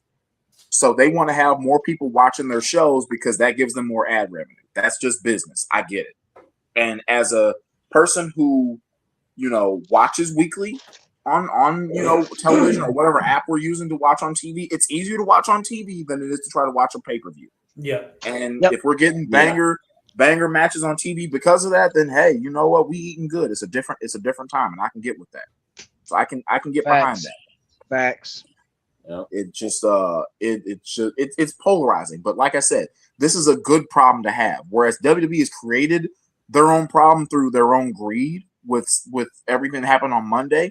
AEW has, they have an interesting scenario, and it's intriguing to see where they're going to go with it. Will Ospreay's already punched his ticket to All In by winning the Owen Cup, which he should have. Will Ospreay has every right to be in there. This is his year. Come September 1st, that man will be AEW World Champion. And whatever match he has at All In is going to be one of the matches of the year. I guarantee it. I stand on it. The question is, who's going to be his dance partner? And to be honest, if you have to choose between Kenny Omega and MJF, you can't lose. Yeah, you really can't. Yeah. And maybe the whole deal with Max, they've been building, and they were even building that story before Max's injury came into play. They've been building the story since Ospreay came back. Yeah. So clearly, this is something that Tony Khan has had his mind on for a long time. The backstage segments and stuff, in the trainer's office, and all of that. Yep. Mm-hmm. Right when Omega lost to Max at Dynasty, they had the segment where Ospreay came. They were talking to each other, and they aired it on Dynamite because Ospreay earlier that night had lost to John Moxley, and they were like, "Well, we gotta work harder, we gotta chase harder." And I'm like, okay, they know. Before we do end up on SmackDown, which match do you want to see more at All In on the women's side? Willow and Mercedes or Tekla and Mercedes? Ooh. Willow and Mercedes. Tekla and Mercedes is not something I'm interested in, and the reason being both are heel. Both are heel. Willow and Mercedes got built-in storytelling there. Both are heel. Willow and Mercedes. I am convinced that the original plan for the Women's Owen Cup was Willow was going to win the cup, and she was gonna face Mercedes. Mercedes was going to be the defending champion. Mercedes was going to come back off of some shit and win the title off of Tekla, and then Willow would win the title. Willow would win the title off of Mercedes at All In. That's what I think the original plan was. Unfortunately, Willow got hurt. Now what's even more baffling is Willow gets hurt. She gets taken out of the Owen Cup. They spend an entire month with these survival of the fittest qualifying matches, and the same night that the new champion is crowned, they announced the next week there's going to be a gauntlet match where the winner gets a shot at the world title at Redemption. So a week after the next champion for her vacated title is crowned, Willow finds herself in a return. She comes back from injury to go get a shot at the world title. Now, it makes me question how serious was her injury, and did they know how serious her injury was? And it even makes some people ask, was it a legit injury at all? Did they just that's something that Bryce mentioned, that they were saying that the injury might not have been real. Yeah. I don't know why they would do that. That's dumb. If you didn't want to take the TBS title off of Willow like that, why put the belt on her in the first place? Right. My thoughts exactly. Look, don't get me wrong. I love Willow, but I still stand by that it shouldn't have been her beating Mercedes for that TBS championship last year. My money was on Queen Aminata, but Queen Aminata got hurt, so they had to run to somebody. Willow's already been she's a 2-time TBS champion. She's a former tag team champion. She won the Owen Hart Cup in 2023. So, she's got credentials. It's her time right now. I said either it was either last year or the year before. I'm like, bro, y'all need to put that world title on Willow Nightingale at some point. Mm-hmm. She's an incredible baby face. She's a lovely woman. The crowd loves her. She has an engaging and bubbly personality that just makes you want to smile. Like her catchphrase is "Nothing matters. Smile anyway." You can't rock with that shit, right? Even now, you know how evil I am, and I rock with that shit. Yeah. Like come on. As a jaded millennial, yes, I fucks with that so hard. So yeah, I'm absolutely with it. But then if this was the case, why take the TBS title off her the way you did? And if she was hurt, was it a misdiagnosis, or when did they realize that she was going to be good to go? And therefore, we're like, okay, you know what? Let's go pivot. And then what was the deal with Mercedes coming back? Because it's crazy. Because like the Owen final for the women turned out to be 2 alternates in the main event. Because neither Mercedes nor Monet nor Maya World were originally announced for the tournament. They replaced both Willow and Willow Nightingale. Mercedes replaced Willow, and Maya replaced Sarray because of injuries. Yeah. So it leaves a lot of questions. But given we've had banger matches out of it, and we're heading for the right path. All right, cool. The money was always going to be Willow and Mercedes. Round 3, I'm down. Okay, I am absolutely down for all those matches. So which would I prefer? I would prefer Willow versus Mercedes. Mercedes is the money, and Willow is going to be your next crowning babyface. They've had 2 matches before now. Both were bangers. Both were for the TBS championship. Let's run it a third time like the men, because Will Ospreay is 1-1 with both Kenny Omega and MJF. If you don't include his PWG match with Kenny back in 2015. If everybody ignores that, he's won a piece with both of those guys. The same situation applies to Willow and Mercedes. Settle that shit. Settle it all in. Put the world title on the line. Yeah. Yeah. Although in this case, Mercedes is probably going to win the belt. I'll tell you one thing I'm not feeling. Sheeta as the TBS champion. Missed opportunity. A rare bad booking choice on Tony Khan. Don't get me wrong. I like Hikaru Shida. Since she's come back, her character work has gotten much better. Learning English has allowed her to cut a pretty damn good promo, if you ask me. I think she cut a really good promo on Harley Cameron last night on TBS show. You say anybody could cut a really good promo on Harley Cameron. You just hate Harley Cameron. She looked that bitch dead in the face and was like, TBS stands for the best is shit. I said, you damn right, champ. Talk your shit. Talk your shit. Lord. I'm like, all right, cool. I'm with it. But Queen Aminata was right there. Yeah. Persephone was right there. And if you were going to go with the heel turn for Persephone, cool. And I think based off it does look like we're doing Queen Aminata and Shida again. Which I can get with. As long as it ends with Queen Aminata taking the title off her. I don't think Shida's going to be a long-term champion. Nor should she be. No. So if Aminata doesn't win the belt of Redemption, maybe she'll win it in like a 3-way or some shit at All In. Because, they're going to cram that All In card with a bunch of motherfuckers on there. It's not just going to be singles matches. So it's a ton of matches. What about- I'm, good for Sheeta. She that makes her the second woman to hold both the TBS and world title. With that, there being Chris Statlander, Willow Nightingale will join that crew in a couple of weeks, in my opinion. No, fuck that. I'm betting some money on that shit. I want to see what they do with Hangman too. Hangman, I don't know if y'all watched Collision last night. It was weird how they advertised Hangman coming back on Collision of all things, but then Collision was in Roanoke, Virginia, so I was like, okay, that makes sense. Hangman being a Virginia native. Man, fuck him. So, whatever. For those who weren't, Hangman? No, fuck that short motherfucker. He cut a promo. He was like, I can't challenge for the world title anymore. What do I do next? He's like, well, there's other gold I can chase. There's the TNT he can go title, find his Smurf title. village. That's what he can go do. Whatever. Look, the national title, the continental title. Hangman slander won't be tolerated. Okay. Even Cowboy Smurf. Yeah, you feel better? He is the original protagonist of AEW. And even I said to Vitia the other day, I'm like, look, I had a period. I didn't like Hangman, but I came back around when he did the heel turn and his character was developing more. So if I let go of my Hangman hate, you gotta let go of yours. I ain't got to do nothing. I'm like, that's on you. Go, my brother. That's on you. I ain't got to do nothing. I can't stand him. I don't care if his mama was a teacher. I don't care. He was a teacher. Yeah, I don't care. Oh hell! I don't care if he was a teacher to President Obama. I don't care. What cracked me up? So y'all know how on Collision, whenever Hangman comes out and they'll show the name graphic, they'll always put like some hilarious shit on there. Yeah. So last night his said Hangman Adam Page recently had a vasectomy, and I'm like, what the fuck? Hey yo. What the hell? Maybe Bryce. Maybe that was me. He said he was out at work for some sort of spinous. I can't remember what the fuck to pronounce it, but he was in physical therapy for a few months. Spina bifida. I've heard of that. Some shit. He was in there. He was out for a few months. He was in physical therapy, and he was gardening whenever he wasn't in therapy. So I have no doubt the Hangman Adam Page will one day be AEW World Champion, and they'll find some way to get through there because he noted on there that it's not in the contract, it's just his word. And then he looked in the camera. He looked close to the camera like, I will never challenge for the AEW Men's World Championship ever again.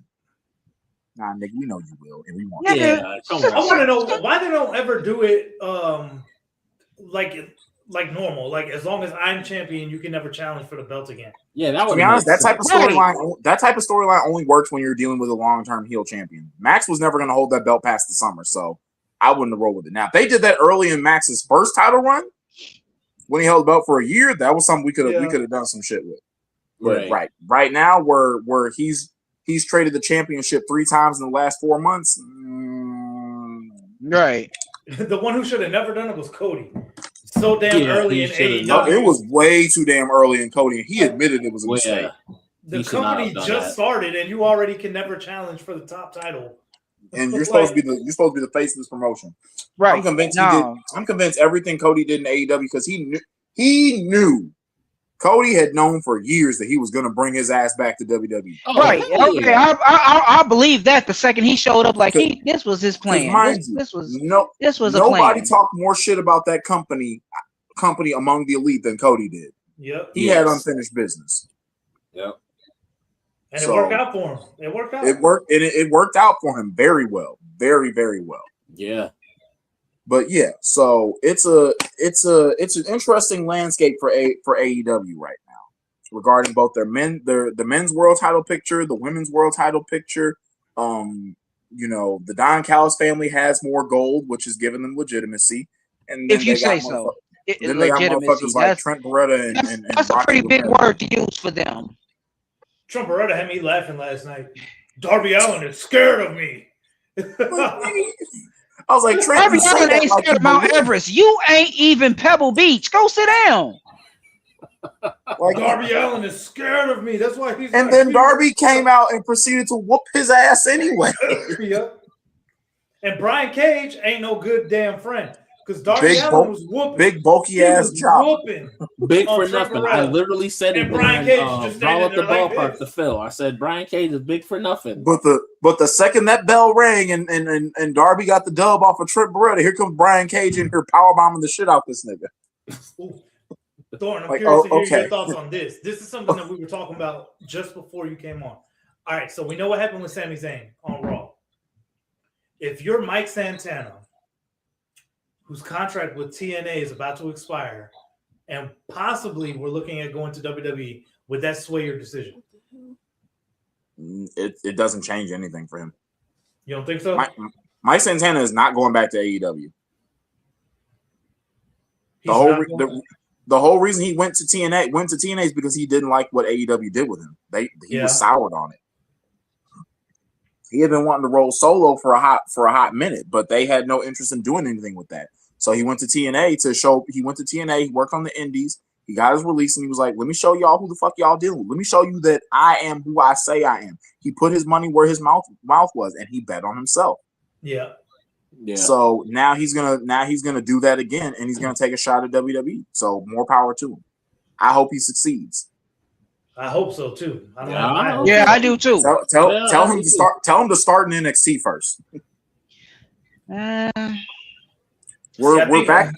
We're back in the age where NXT already, but we're back in the age where I'm afraid for guys getting called up from NXT because then they get stuck on Raw and SmackDown. Yes, I agree. Ethan Page is a great example of that, actually, because he's not really doing. So I wouldn't name Ethan Page as an example of that. Aside from them hoeing his entrance music, because that ego. Don't get me started on that. Being gone, just why does everybody got to get Def Rebel? But Ethan Page he stayed consistently on television, and he's been a contender for the Intercontinental Championship multiple times. He's still in the mix. He hasn't won the belt yet, but he's still in the mix. Mm-hmm. I have no doubt that by the end of the year, he will be champion.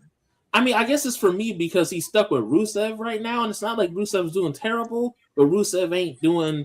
He's starting to, but the Rusev thing would hit harder if we hadn't watched him job for the last 8 months. Yes, exactly. I agree. Rusev would hit harder. It's like, bro, you ain't beat nobody of note. Now all of a sudden, I'm supposed to take you seriously. Right now, all of a sudden, you want to come out here on beast mode. You should have had beast mode on in 2025. He should have been fucking shit up after that whole deal with Sheamus was done. Yep. Yeah. And then they didn't do a goddamn thing with him. Nope. So that's a problem. Sheamus leaving WWE. Oh man. He going to AEW.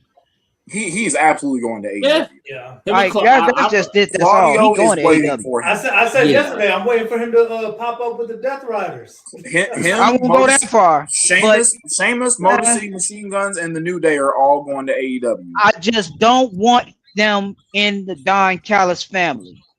I don't think that's going to be the case. I think Sheamus just wants to run it back to Claudio. Yeah. I think he wants to run it back with Claudio. I think he wants to run it again with Edge. I think he wants to run it back with Christian. Sheamus retired Edge from WWE, right?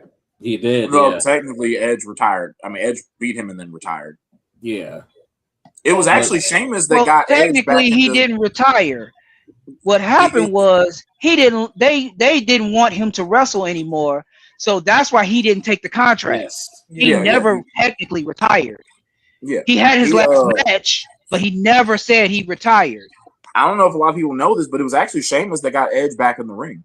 That is true. Edge was hanging out with him, and he was biking with him and training with him and everything. And he was like, "Hey, you know what? I remember seeing that. That fall on his neck, realized he was good, and he was like, "Hey, I think I can try to come back." Right. That's history. So I'm for it. You know, my only again, it breaks my heart that Sheamus never won the Intercontinental Championship because the story of him chasing that title was one of the underlying stories that missed. We talk about missed opportunities, and there's so many in WWE. Like Remy keeps saying, you know, SmackDown never misses a chance to miss an opportunity. Like, man, they never miss an opportunity to miss an opportunity. It's right there, and they be like, we gonna swerve left. Like this whole thing with Cody and Punk. Like, I feel like they're gonna fuck it up like they did Cody versus Orton. I'm afraid. But I feel you're right. 8 extra steps and the hoeing of Sami Zayn does not give me faith that they're going to do this match proper. Yeah, I saw some jackass on Facebook talk about, hey, bro, they thinking about making Pat McAfee Obafemi's manager going into SummerSlam. I was like, What? Boy, Good Lord, no. Oh God, no. I will stop watching Raw if that happens. I will be. Obafemi does not need a manager. No. He talks with authority. He talks with Regency. He does not stutter on the mic. Like Obafemi is going to be fine. Yeah. Yes. Well. Yeah. Except for the fact that they didn't give him his title shot. All he has to do is beat Brock. And then we can worry about the world title after that. We shouldn't have to. But we shouldn't have to. I understand your point. I agree. We shouldn't have like to. Bryce, putting aside my hatred that you will not let me let go, that you want me to let go of. We on the same page on this one. We shouldn't have to worry about it later because of the rules that they told us, that they had Joe T tell us every week, that they had Michael Cole tell us every week. They wanted to sell some tickets. What they could do, and they still have the chance to do this if they feel like it, is run Roman Reigns and Seth Rollins and Obafemi and Brock Lesnar on night 1, and then just run Roman versus Oba on night 2. Yeah, exactly. I mean, they could. Just right there. I mean, they could. I don't think they will. I think it would make up for the bullshit. Ready to see Obafemi beat Roman Reigns. No, hell no. If it's not going to happen at SummerSlam, they better. But the thing is, a reason is built in. A reason is built in if you say the champ wrestled both nights, and he took and somebody could like say injure him on night 1. And he's like, no, I'm gonna defend my belt, whatever, on night 2. I don't think Seth is gonna beat Roman for the championship, but Roman also said that he's not working past the summer. Yeah. Right. So they're gonna have to drop that belt some kind of way. Like the next pay-per-view is Money in the Bank, and that's like the first week of September, first weekend in September, Labor Day weekend. Money in the Bank's October. No, they pushed it back. Yes, Money in the Bank is in October. What's in September then?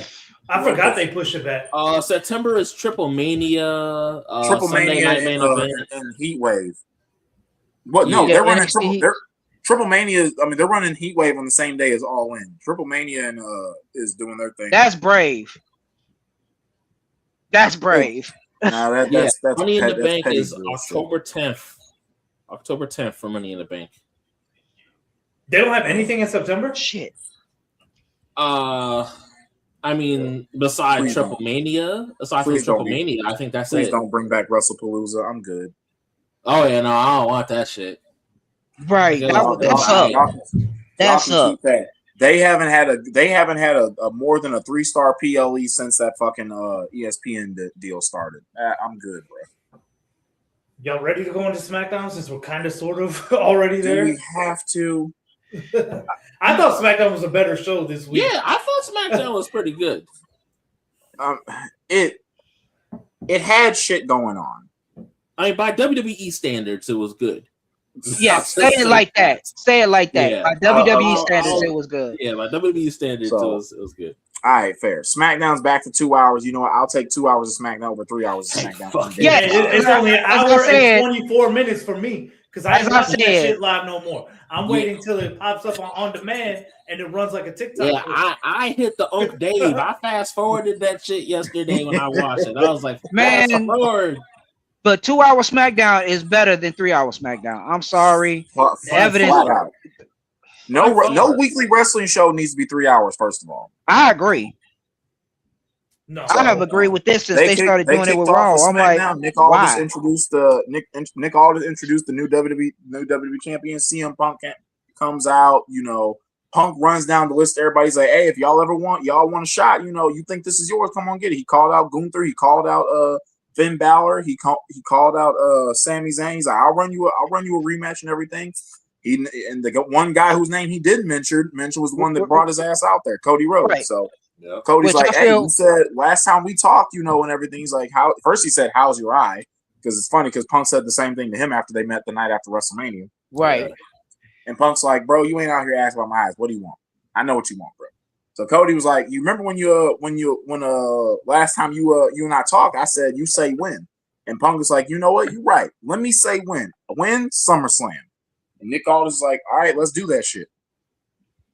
So they set up the SummerSlam. Inspiring setup for a WWE title match, for me at least. Yeah. Now, if we're talking at this point, if Seth and Roman is going to I think Seth and Roman are going to main event SummerSlam night 1, and I think Cody and Punk is going to main event SummerSlam night 2, because that's the real main event match here. That's the real draw. I honestly think they're going to do it the other way around. I do too. They always put Roman on night 2. Of course. They make night 2 the more important night, as they say. I feel like that's what they're going to do. It should be Cody and Punk. I agree with you, but WWE shenanigans being what they are, that's how I feel. That's just me. But if they start selling tickets, if they were worried about ticket sales and they start selling more tickets now that this match is announced, then it should go on night 2. It absolutely should go on night 2. Clearly, Roman versus Seth didn't do it. Roman and Seth has history, but it's also played out. Yes, that's what I'm saying. Like, this match could wait till WrestleMania. And to do that match over Obafemi versus Roman Reigns against all logic, Seth didn't even make it out of the first round of King of the Ring. Right. And he's getting the title shot. Right. LA Knight told so much truth in his as LA Knight said. He did. LA Knight's promo might as well have been a fucking pipe bomb, because I promise you, he was like, nah, don't write this shit. I got that. I'm gonna tell you exactly how the fuck I feel. Right. And against all logic, I still have hope that one day LA Knight will be world champion. I do too. I hope so. I do too. But I feel like that window is starting to close a little faster. I will take it a step further and say he has to win Money in the Bank this year. As much as there's other people, I've been saying it all year. He needs to win Money in the Bank. Yes, and I agree with you, T. He has to win. He has tried for the last 3 years straight, and he has always come close, but no cigar. Yep. This needs to be his year. Yes. I need to see him win Money in the Bank before we see GTA 6. That's all I'm saying. Yeah. That's all I'm saying. Yes, absolutely. I still got Trick winning Money in the Bank. I mean, and I'd love it to be Trick, but I think at this point, I need it to be. You know what? I love it to be Trick. Why I don't think it's going to be Trick anytime soon. I don't think Trick is going to lose the United States Championship anytime soon. They did not just introduce that fuzzy dice ass belt on TV. That belt is up there on worst belts with the hemp belt. I'm sorry. That's my boy. But I saw that fur and I was like, what the fuck is that? This is the classic case that WWE finds something cool and they find a way to make it uncool. Yes. That was my thought too when I watched it. I was like, what the fuck is this? When I saw that, I was like, what the fuck maybe is the this? first coat is why. Honestly, I'm willing to even blame this on Lil Yachty. I'm willing to blame this on Lil Yachty. I'm sorry. Triple H saw that shit and was like, maybe that fur coat is why Triple H is cool. Why Trick Williams is cool. No. Triple Williams was cool long before that fur coat came into the play. Right. Exactly. He didn't get that fur coat until 6 months before he got on the roster. He was banging before that. Stop. That shit was ugly. Yes. Yeah, I'm telling you, it's almost as bad as the hemp belt.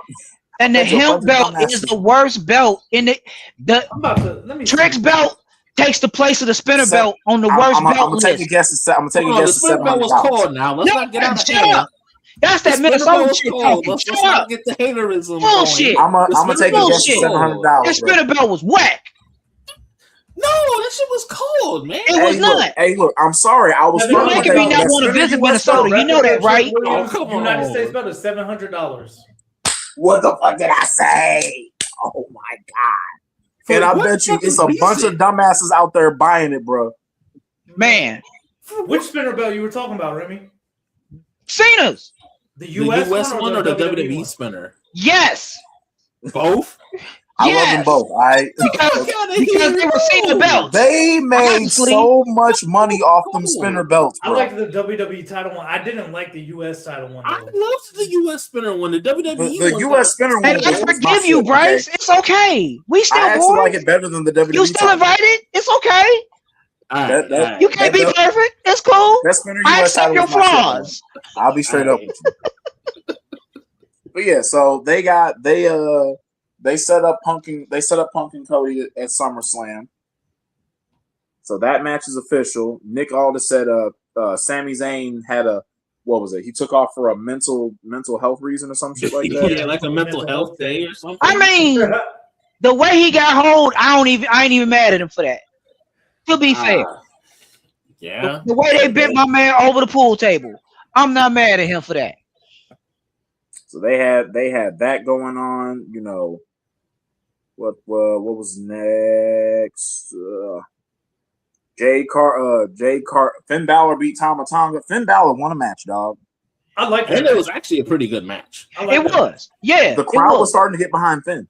Yeah, they were. They did get behind Finn. That crowd helped make that match. Let's be fair, who cares about the Tongas right now? Remy, you shut your damn mouth. You said it for me, Mike, because real talk, who cares? I like Tama Tonga. I don't care about Tala, though. Okay, yeah, Tama's dragging Tama down. Let's be honest. I'm scared. I mean, not scared. I don't think they're gonna be with the company by the end of the year. I don't think so. I'm amazed that they escaped that last wave of cuts. Yeah, I am too. The minute Tonga Loa and JC Mateo were out, I was like, "Oh yeah." I thought they was going. I thought they was going to treat them the way they treated the Y6. Like, all y'all got to go. I think they want Tala Tonga to be something that he's not.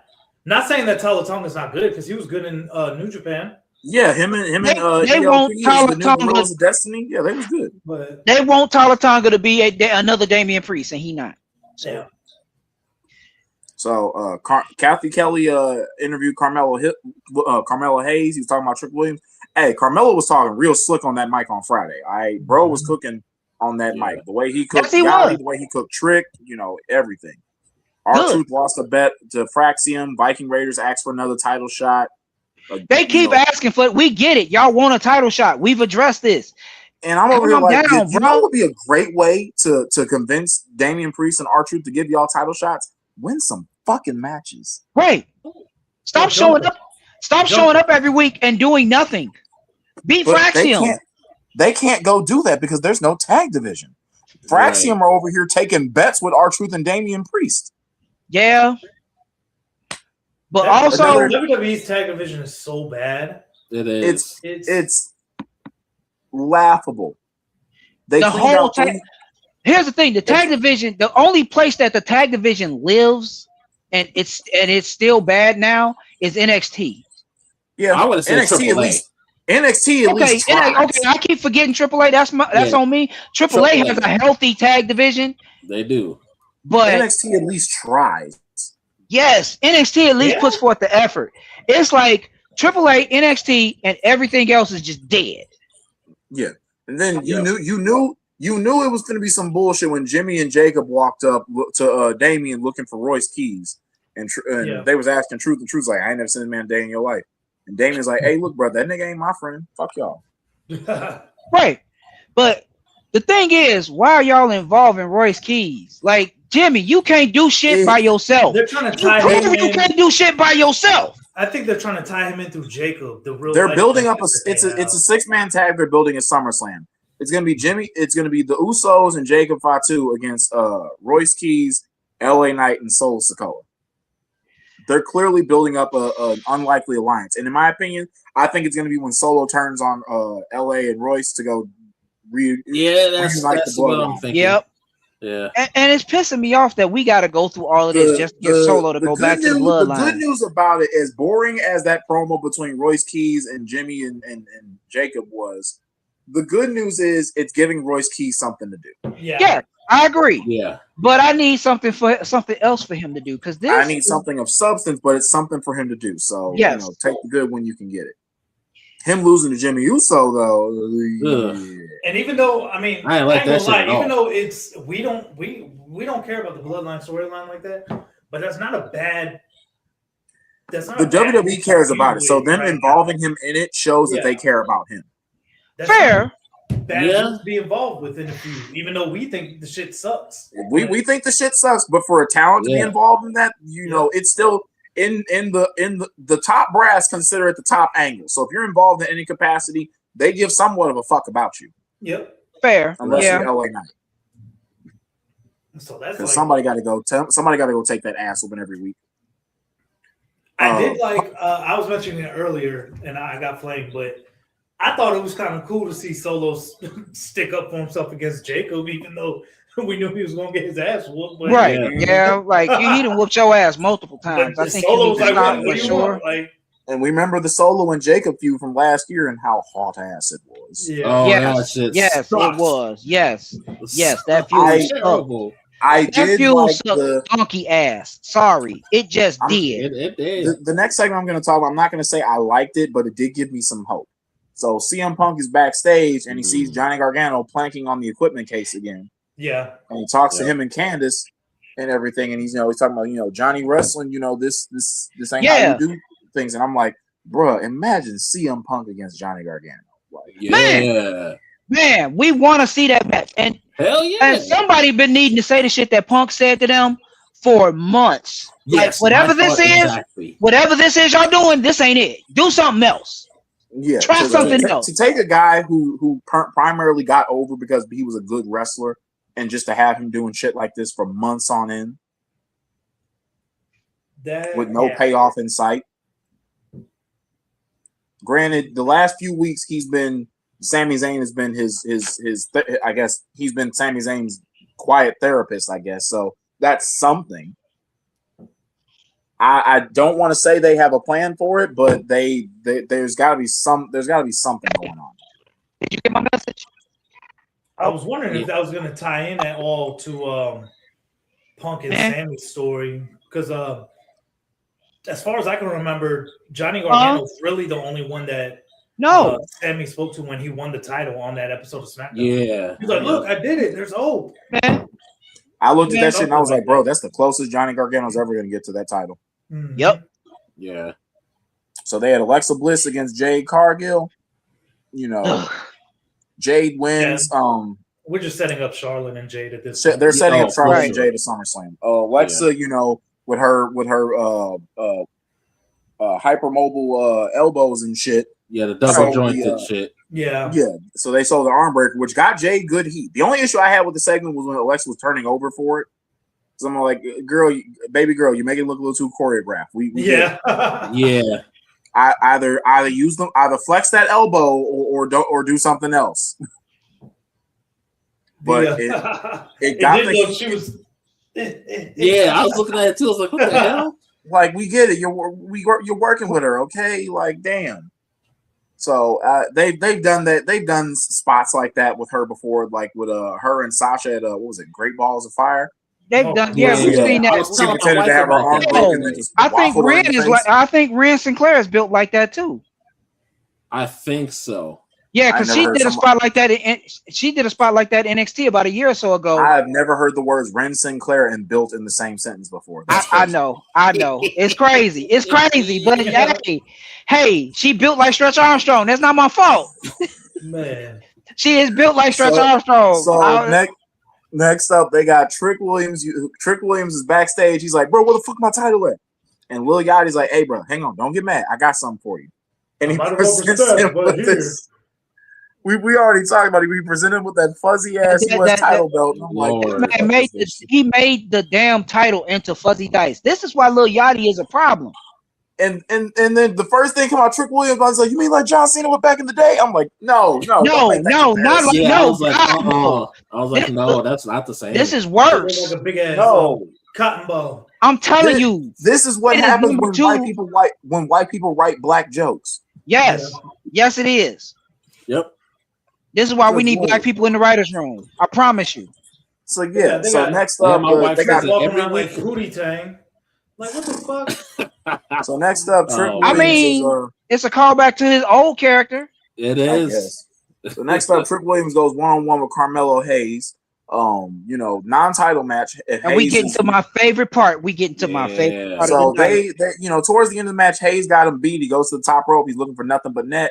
And Baron fucking Corbin pulls up, knocks Hayes off the turnbuckle. I figured Corbin was on his way back to WWE, and then it was all but confirmed when MLW stripped him of the tag titles because him and on Coach's show he had been trying to dismiss it for like almost a month on Coach's show, and I'm like, this motherfucker's coming back.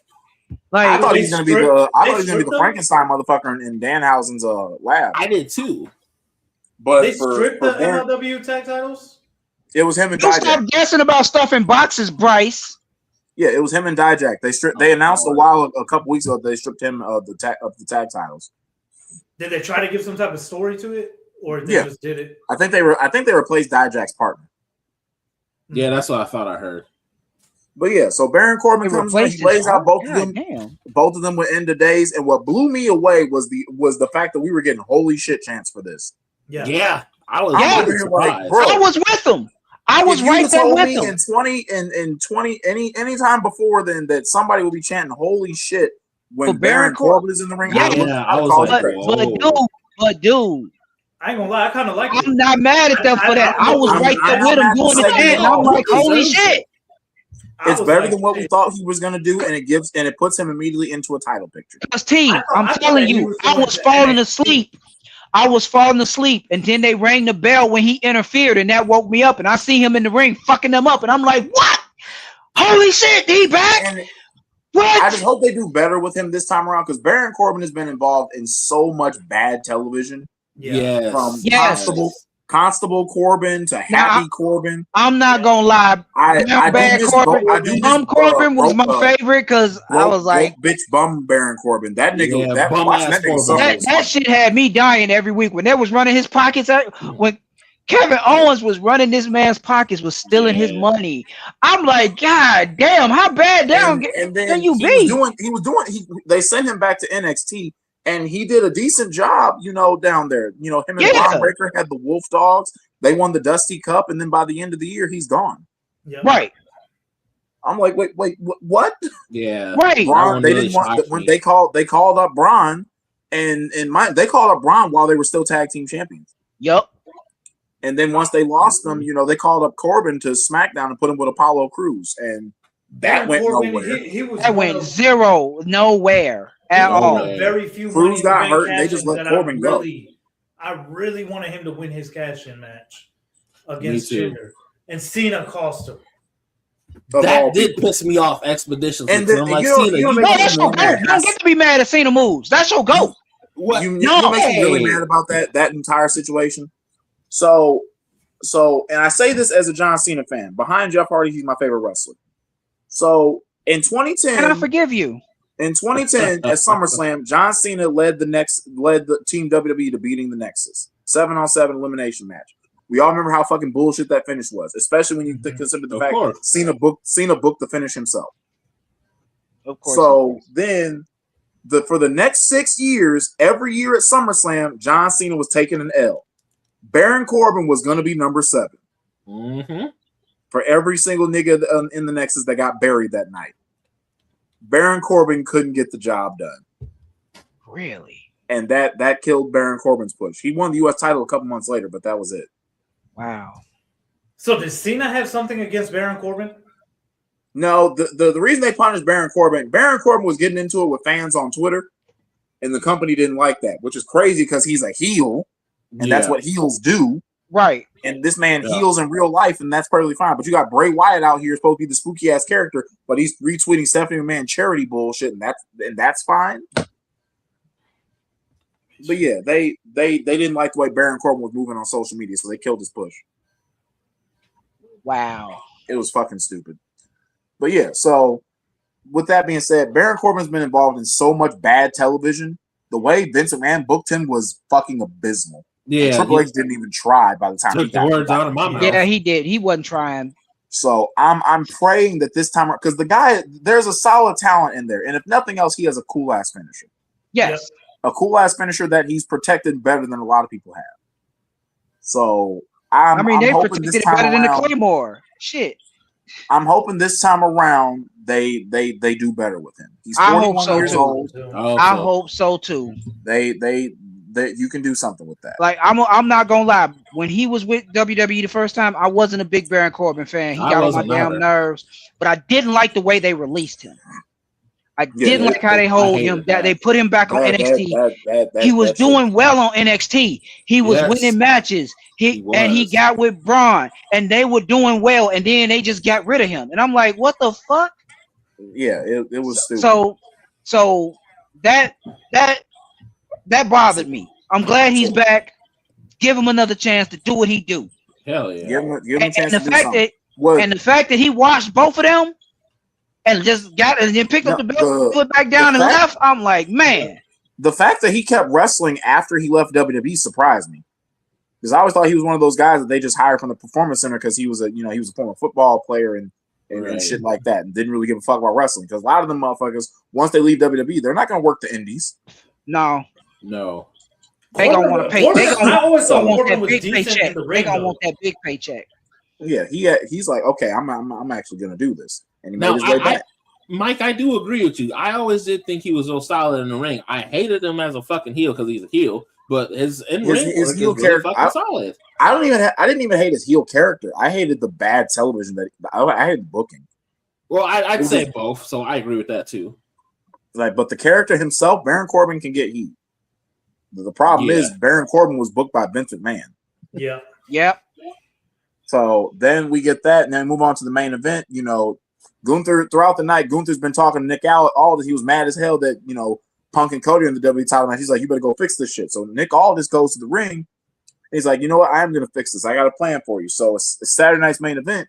Punk, because, if you're going to do a main event feud in WWE, you got to do the can they coexist storyline. Yeah. Yep. You got to do can they coexist, and you got to do a contract sign. Yeah, this shit pissed me off. I don't care about this fucking shit either. And mind you, Saturday night's main event is in fucking like 6 days. Madison Square Garden. Yeah, 6 days. They only had 2 matches announced. Right. Paige and Brie Bella against Fatal Influence for the women's tag titles, and Danhausen versus JD McDonough. A show in Madison Square Garden, and that's the card you had going about less than 10 days into it. Yeah, that's crazy. Uh-huh. Yeah, I know Joe's complaining about that a little bit because I think he was trying to possibly go to that. Don't waste your fucking time. Don't waste your money. I wouldn't. Saturday night's main event is basically AEW Battle of the Belts. So Nick Aldis announced it's going to be CM Punk and Cody Rhodes against Gunther and his partner Sami Zayn. Gunther just crashed clean the fuck out. Starts beating Nick Aldis' ass. Yes. And laid him out, put him in the sleeper. Here comes he put him in the sleeper like both times. He put that man in the sleeper at least 4 times. You got 10 motherfuckers trying to pull Gunther off him and everything. And this asshole goes on for a good 5 or 10 minutes or whatever. Yes. Yeah. And then you hear Cody's entrance music. Cody's entrance music. Cody is not in a rush at all. He ain't running to nothing. He jogged down there at best. Cody storms down to the ring, and before he makes it to the ring, the show goes off the air. Man, no, you can't say storms down to the ring. You got to say it right. He strolled. He strolled. He was unzipping his didn't even make it to the ring, and they cut that bitch off the air. Yeah. Now they did have the rest on WWE's YouTube, and it wasn't nothing. And it wasn't nothing happening. Cody went to the ring. Gunther went out through the crowd. Now, T, I'm gonna say it like I said it before you came into the broadcast. At this point, either Nick Aldis needs to clap back, or Mickey James needs to pull up and clap back. Catch that man on the corner. Here's the deal, bro. You gonna get your wish. It's Nick Aldis and Gunther at SummerSlam. They've been building that match. That's what I think. That's what I think. They haven't announced it yet, but I feel like that needs to happen. I figured he was going to wrestle either Drew McIntyre last year or Randy Orton the year before. That's what I thought. Hell, I thought Drew McIntyre match was going to happen this year. Yeah, I thought that was going to be the move for WrestleMania. But when they gave Drew the title, I'm like, he going to calm down now. He ain't bitching that much. So all this is for those who only watch WWE, all this is well traveled. He's a former TNA World Heavyweight Champion, 2-time NWA World Champion. The dude is. The dude, like I said, that man made a decision to stop wrestling, not for health reasons. He made a decision, and if given new information, he can reconsider that decision. That's all I'm saying, and I think he should, and I think he will. He's a former TNA Tag Team Champion with Samoa Joe of all people. Like, look here. If you watch Nick Aldis stand next to the people that he's trying to separate. He's like shoulders and he's the same size. He's the same size as them. He's a veteran. Like that suits he be wearing kind of be stretching a little bit. Like he's a veteran of the ring. Like him and Adam Pearce. Hold this dude back. Nick Aldis is arguably the best NWA champion of the modern era of wrestling. Mm-hmm. He beat Cody Rhodes for the him for the title at All In. Yeah, and then he won it back from Cody. Yeah. Cody just wanted to hold the same belt his dad did. I wonder. I'm wondering because Drew and Well, I guess Randy too. But Aldis is where's Nick Aldis from? He's British. He's British. Yes. I wonder if he has history in the British Indies with like Drew McIntyre. He probably does. Probably. Because for him to come back in his first match, it seems like he's wanting one of the European guys to go against. Yeah, he's been wanting to. I mean, I can see where you're getting with that. I feel as though he don't need a ring. Catch that dude. He already has that. Catch that dude at the grocery store in this. That's all I'm saying. He had that even before he signed with WWE in 2023. He had that short run in TNA that year. Mm-hmm. Yeah. Even main event. He even main event at Slammiversary. Like, look here. I'm just saying. After what he did, he put that man in the sleeper 4 times. But yeah, so at that point, we ain't trying to talk. We ain't trying to talk no juice. We trying to fight. Aldis is going to get involved in the match at Saturday night's main event, and then they're going to book Gunther versus Aldis at SummerSlam. Yeah, and for Aldis' first WWE match, it's few better people you can put him in the ring with him besides Gunther. Yep. Yeah. Yeah. I think the match is beneath Gunther, but Gunther's going to make the best out of it. I think it is too. I'm not excited about that match at all. The tag team match. Oh, are you talking about against? We talking about Gunther versus Aldis. Oh, I want that match. Yeah, the match is Saturday. It's a four. Punk and Cody are going to win because Nick Aldis is going to pop up and like distract Gunther or some shit. Because like. I have a theory I just thought about. We talked earlier. Hey, hold on, damn it. Now, I think I'm just thinking we talked earlier about Gunther retiring these old guys, Cena, AJ, Goldberg. Y'all think that Gunther is gonna retire Aldis officially, so Aldis can officially retire his in-ring career? I don't know. If they make this into a feud, possibly the last 3 years makes sense. But all right. I agree with you, but I just had a random theory. I'm like, what if they try to kind of tie it in like that? If they make this into a feud, possibly, but I don't think this one-off match is going to be that. It'd be stupid. If anything, I think this is how they integrate Aldis into wrestling regularly. Yeah, because I don't think this will be his last match. If I'm not mistaken, I think he's the same age as somebody else. Because here's the thing, Orton tested him the first week he was there. He caught an RKO. Yeah. And you think Randy done with that? He paid him double. He paid him double because he knew he was going to do it again. Right. Because he said because he found him the first time and then he did it again the next week and paid him double because he's like, I'm gonna do it again. So you might as well. Here's the kicker about it. Aldis is only 39. Oh, he's young. No, yeah, he's young. I still feel like they don't need the ring. They could just go outside and handle this. You know, pull up at that man's house today. It's Sunday. I'm just saying. You put me in a sleeper hole 4 times. We ain't following no wrestling rules. He gotta do like Marvin did Kanan. That's like I'm gonna treat you like Stone Cold treated Booker T back in the day. I'm sorry. Ooh, you going grocery shopping? Not today, you ain't. He whooped that man in a grocery store and a church. Twice. I think the only ass whooping I saw worse than what Nick Aldis got is on Raising Kanan. Yes. Marvin whooped Kanan's ass, man. That was the only worst ass whooping I seen this week. Yeah, for real.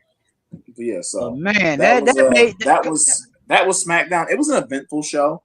I mean, they had a couple of promo vignettes between Paige and Brie Bella and Fatal Influence.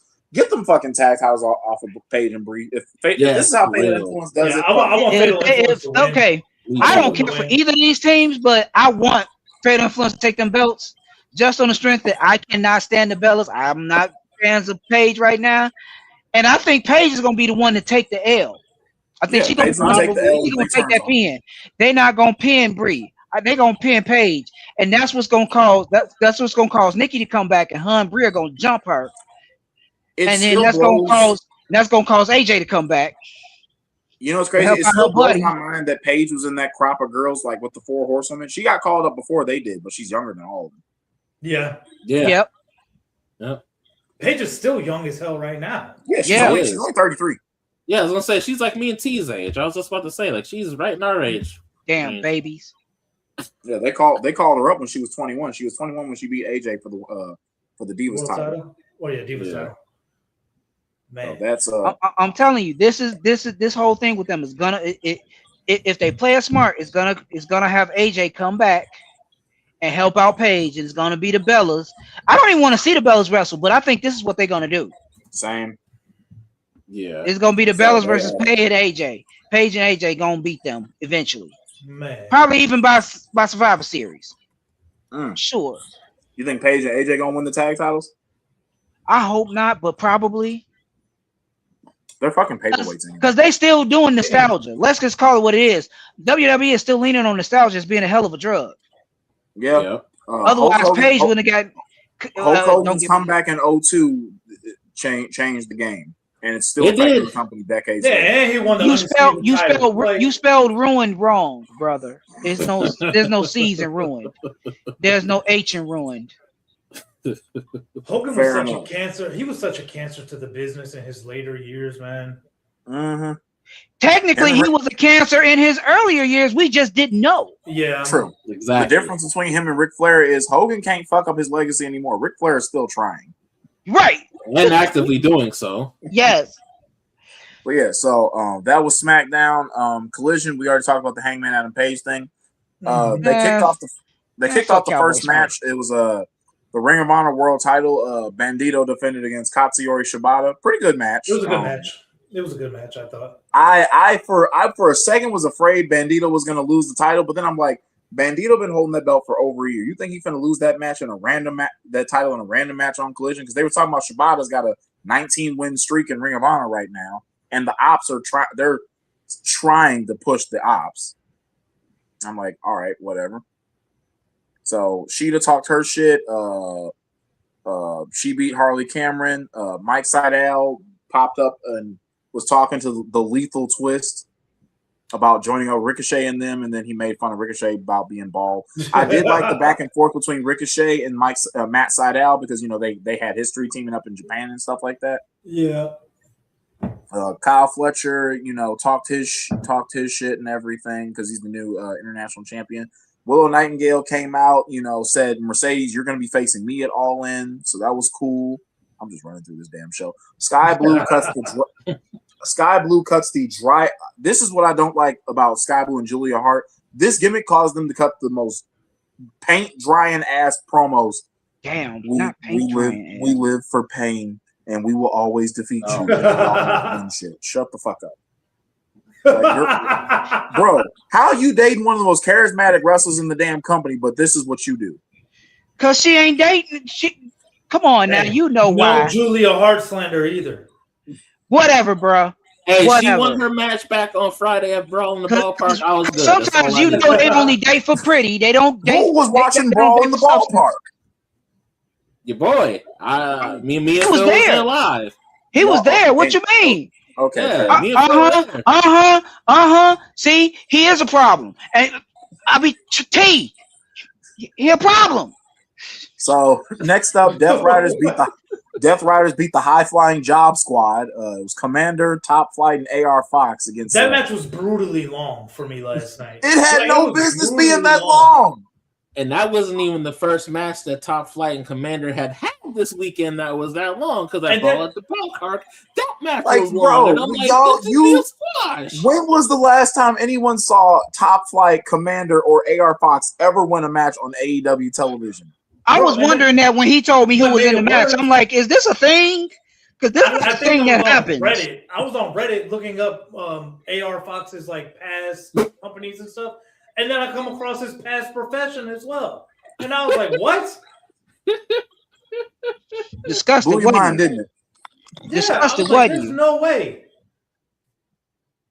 And fucking here Bryce. I'm not going to share no links, but yep, that's him. I'm Googling it now. Hey, y'all look at it. John searched it. He was like, yeah, no. I'm good, bro.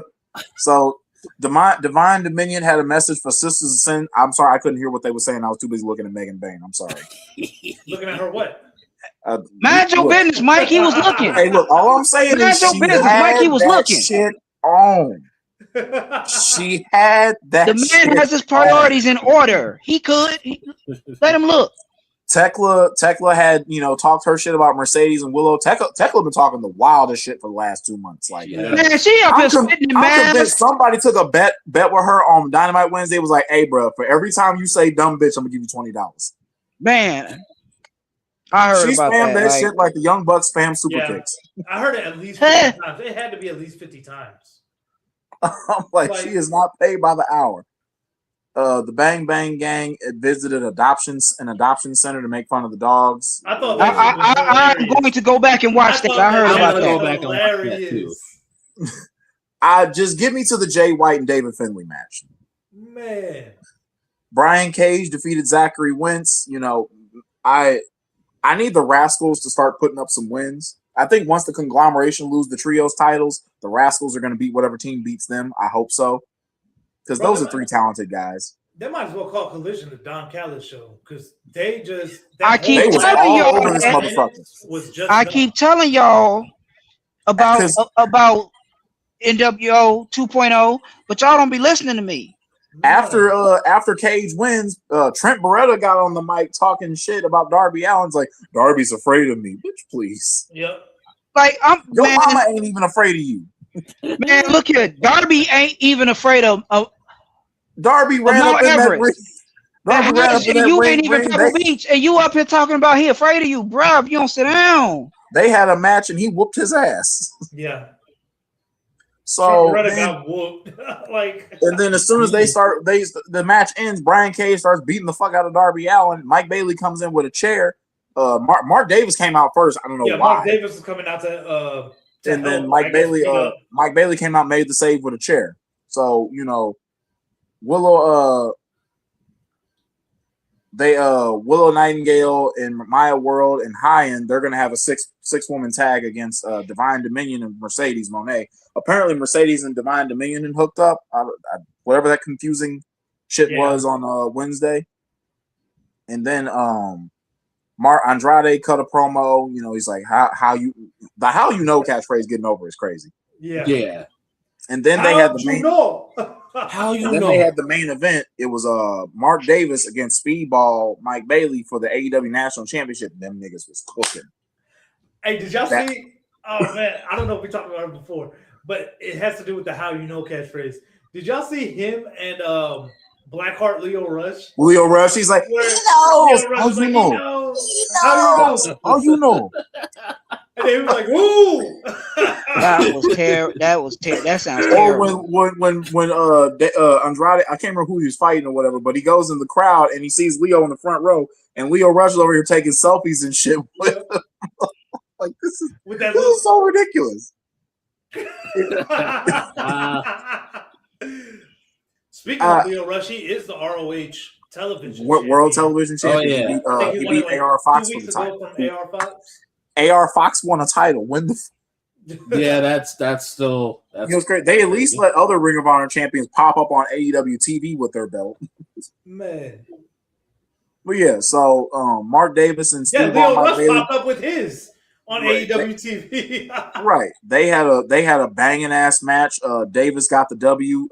Speedball missed Ultimate Weapon. Bruh, I don't know. Are niggas in AEW just afraid to take that fucking move? Because he misses it more than he hits. Yeah, I've noticed that too. That shit looks like Davis fucking killed him with the mean ass power driver. I think he calls it "close your eyes," where he just deadlifts them into it. Like that deadlift gut wrench power driver. That is deadly right there. But yeah, if there's nothing else to rewatch on Collision, watch that match. That main event was killer. So I'm going back to watch that promo at the dog show. Yeah, and the video about the dogs. I'm going about that. I'm going to watch that. Yeah, so that was Collision. It was all right. You watch Collision because you're going to get some good matches on there, and for me, it makes great background noise when I'm doing dishes. My man said background noise when I'm doing dishes. That is the most responsibly disrespectful thing I've ever heard. I am proud of you. I'm trying this adult shit, man. It sucks. I know it sucks. It's like taking penicillin. It sucks. Yeah, it's been a wild couple weeks. My family just moved into a new place last weekend, so that's how I spent my 4th of July. Oh, helping to move. Mm-hmm. Oh, okay. I feel you. This adult shit. The last few weeks, it's just every Sunday some shit be going down. I'm like, good Lord, man. I was hella fucking mad because I was like, bro, I was ready to clown. I was ready to clown about the Owen Cup when it came down to it because I was like, bro, yeah. But yeah, so it's good to be back. It's good to be back in the game. Yeah. I'm glad to have you back, man. Y'all been leaving me with Bryce, and it's just been us. And he ain't as mean as me. Shout out to y'all. I gotta be extra mean. I gotta be extra mean to compensate.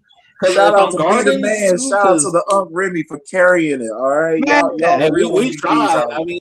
But for real though, we've been handling it. It's cool. Yeah. I give Bryce a hard time because I owe him a hard time. He said somebody got to do it. Right.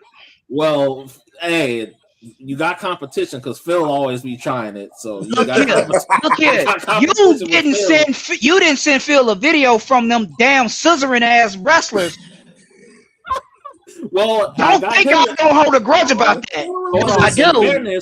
In fairness, I got him with Jonathan Coachman though, and Coach lit his ass up. So you weigh that out. Okay, fair. I did help pay for that. So yeah. All right. But that's okay because if me and Phil tag team you one day, don't be mad. Pause. Hey yo. And shout out to Nemo. He heard that. Nemo heard that. He came. But hey, yo, bro, come on. Just saying. I'm gonna be like the old lady in Game of Thrones. It was me.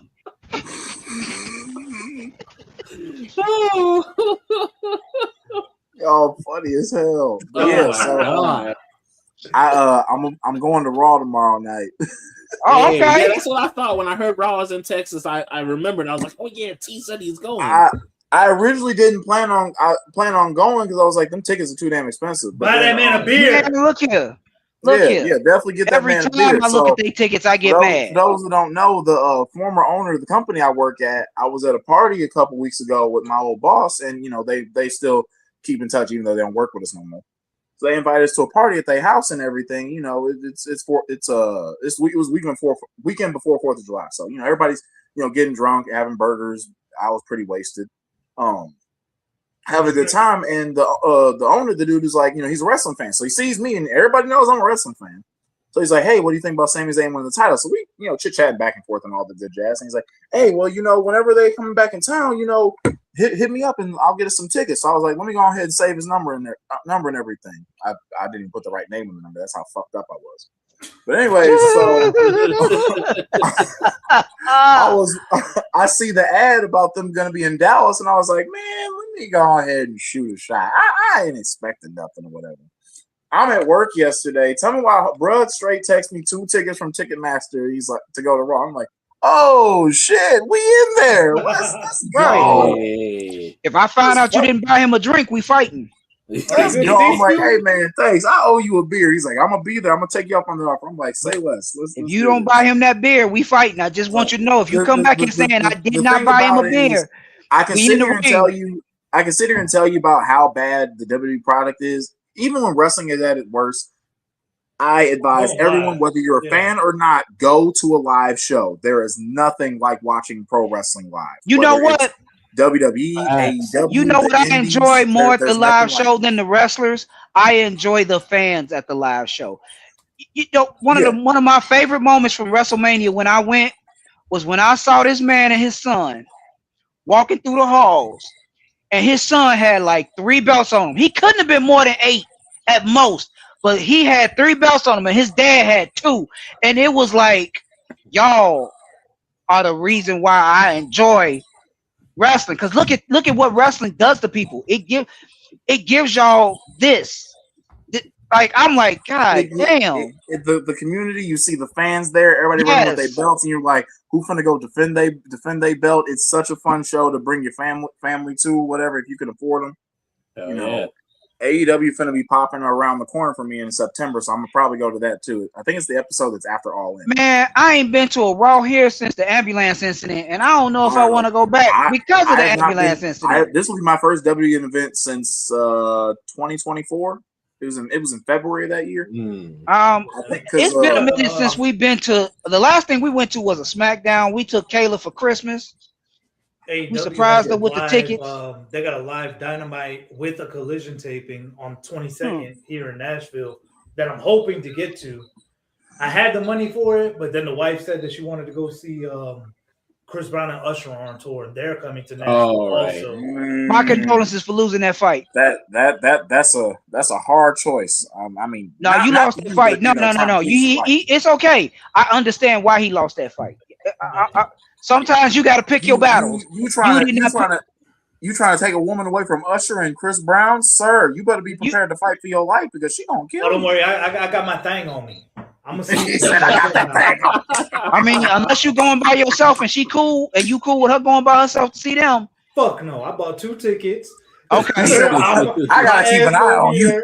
And I ain't getting no close seats. We far enough away where they're not gonna pull nobody on stage. Them niggas ain't going nowhere near you because I will swing on Chris Brown. I appreciate the planning. I appreciate your planning. He said, y'all not gonna have me on the internet getting embarrassed. Nope. Right. Man, have y'all seen those videos? Won't be no. Man, I won't be talking that video. Hell no. And I was like, y'all, I hate y'all. Y'all to put me in a position where I gotta defend Chris Brown. Excuse me. I'm sorry, you can't control your girl. Right. Man. Bro, if I'm one of those dudes, if I'm gonna be famous, it's not gonna be for getting embarrassed like that. I'm swinging on Chris Brown. Man, that's gonna be the part that I get famous for. Yo. Find a way to hit me up. I'll help you with bail. Man. He said, I will always support hatred. I support. No, that's not hatred. That's pride. I will support pride too. Hey, that's problem, man. That's like you gotta see that as Vegeta swinging on Goku just cause. But yeah, I'm gonna see if I could get. I wanted to get some decent seats for Dynamite, but I might be able to. I don't know. The ringside seats are around 500. That ain't bad. Yeah, those are around 500. A few rows back, those are going for about 2. So I'll probably take one of those. Yeah, I would take those. That 500. That might not be bad, but it's still kind of steep in this economy. Yeah. And you know, that's something Phil and I were just talking about back on Friday, how AEW shows compared to WWE ones are so much more affordable. Like him and I were just talking about that for a good few minutes back on Friday. I went to both All In and Wrestle Dream last year. My All In ticket was like $60. Granted, I was in the nosebleeds, but hey, $60.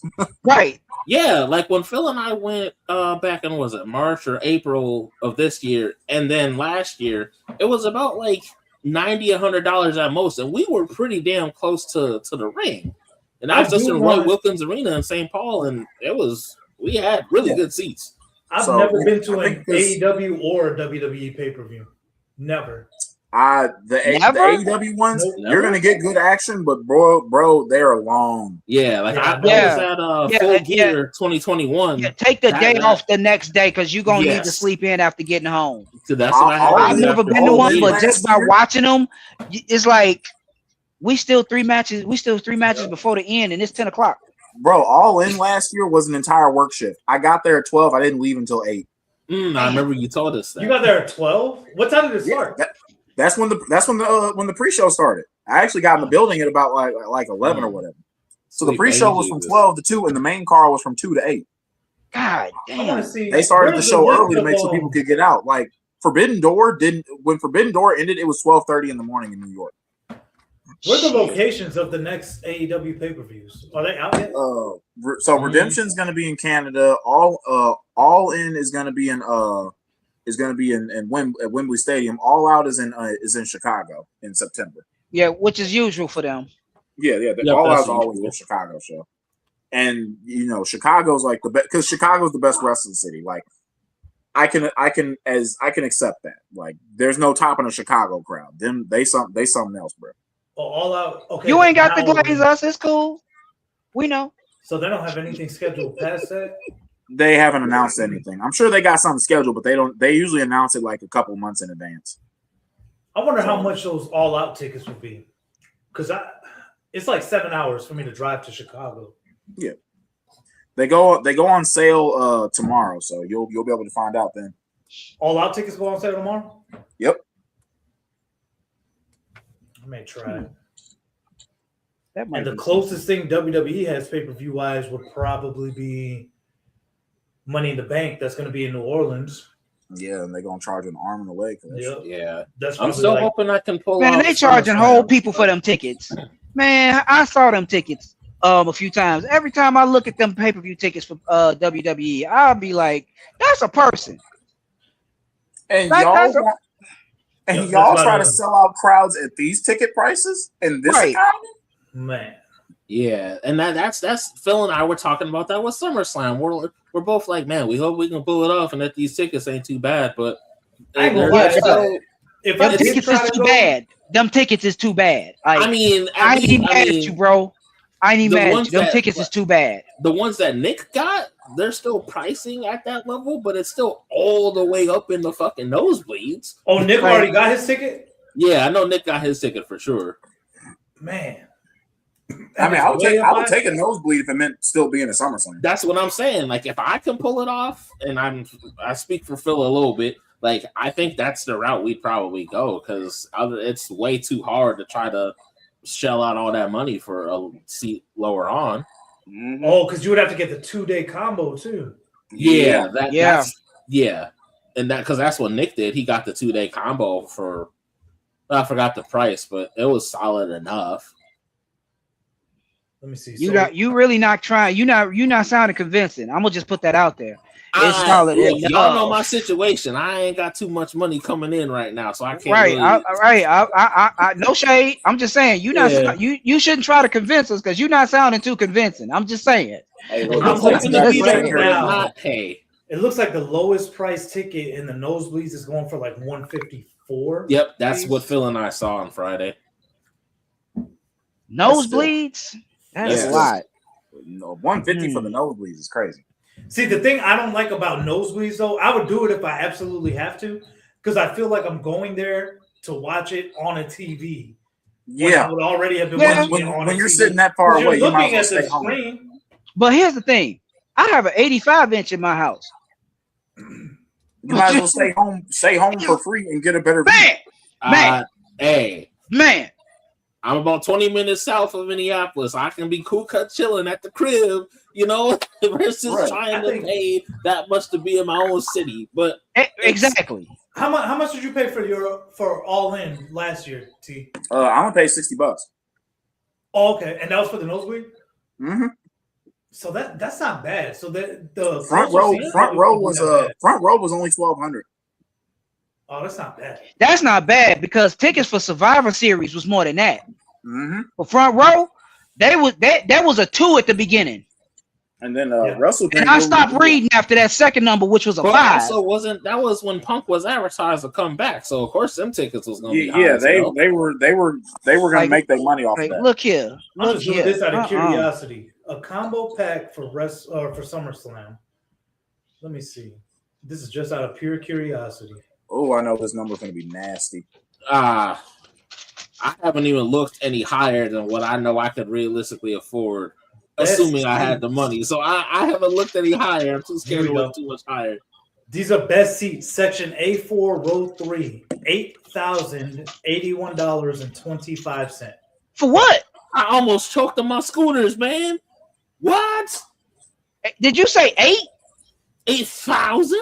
Yep, 8,000. For what? Who is Yeah. paying that? Explain that shit It's to me. pretty much ringside. Look, I want to be there bad, but I don't want to be there that bad. I don't want to be there that badly. Yeah, I don't I'm want to like, be that all for that. So let me see. These are the floor seats. So let's go to row 19 or section 119. So you could get section 119. So this is the first level. We're looking at about excuse me, 337.25. 300. Okay, that's better. Yeah. Okay, That's better than 8,000. I mean, was it 8,000 the resale ticket? Because that's insane. I bet it was. You know, these Is a people, scalper they running buy that them site? up and then they Yes. sell them. Yeah, They buy I them know up scalp- on opening day and then they resell them. I know Yeah, I scalpers hate that making shit. fat ass money over there. Is this what you was asking me about that time you asked me if I could do that? Oh, Like, can I lower that? Can I get that lower? Because that sounds like something I would learn that for. Man. That Not sounds for like this something I would reason. have to learn that for. Because oh my god, I mean, that would have been a supplemental reason, but no, like good lord, that's insane. that's That's insane. Yes, That is crazy, bro. Fucking TKO. You know, fuck TKO. All my homies say TKO. I've been waiting 2 weeks to get that line off. You think you mad? Imagine paying that kind of money to go watch Conor McGregor break his own leg last night. Wait, did you say he broke his own leg? The fight ended with a leg injury because he threw a roundhouse kick in the first round. It was a minute and 9 seconds in. Jesus. What? This type of nonsense is why you will never catch me buying a UFC pay-per-view. Yeah, oh no. Oh, it was on Paramount the fact that they let Conor McGregor back in. It was on Paramount Plus. I could have watched that. I had Paramount Plus. I think that's where all the UFC fights are. I could have watched that possibly. Our subscription. My folks have Amazon Prime and they have Paramount Plus on it. I could have watched that. Yep. But I gotta jump off though. Wait, Amazon Prime gives you Paramount Plus? Well, you can subscribe to it through there. Oh, you can subscribe to it through there. Yeah. Okay. Well, hey, since you got to hop off, I mean, y'all cool wrapping it up? I think we can wrap up. We just clocked 3 hours, so I think I got groceries to put up. So yeah. My delivery is literally on the way. All right, cool. I mean, hey, yeah, let's wrap it on up. We got clocked a good 3 hours in, so I think we are more than good. But hey, appreciate all y'all for checking us out, man, for sticking around for all 3 hours of episode 16 today. Glad to have all of the crew back. Glad to have T back. Glad to have Bro Unc Remy chilling. Mike Beasley. Glad to have all the bros here today, I'm running, Joseph. Yeah, Joe, bring your ass. I'm running. Danhausen mask.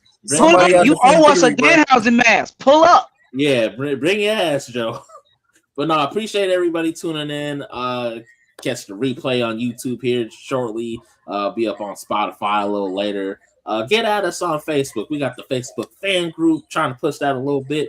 We on Twitter a little bit, Instagram a little bit, but we everywhere. We're everywhere. Bad boys, we everywhere.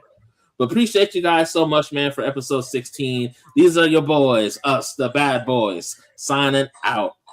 Peace. Peace.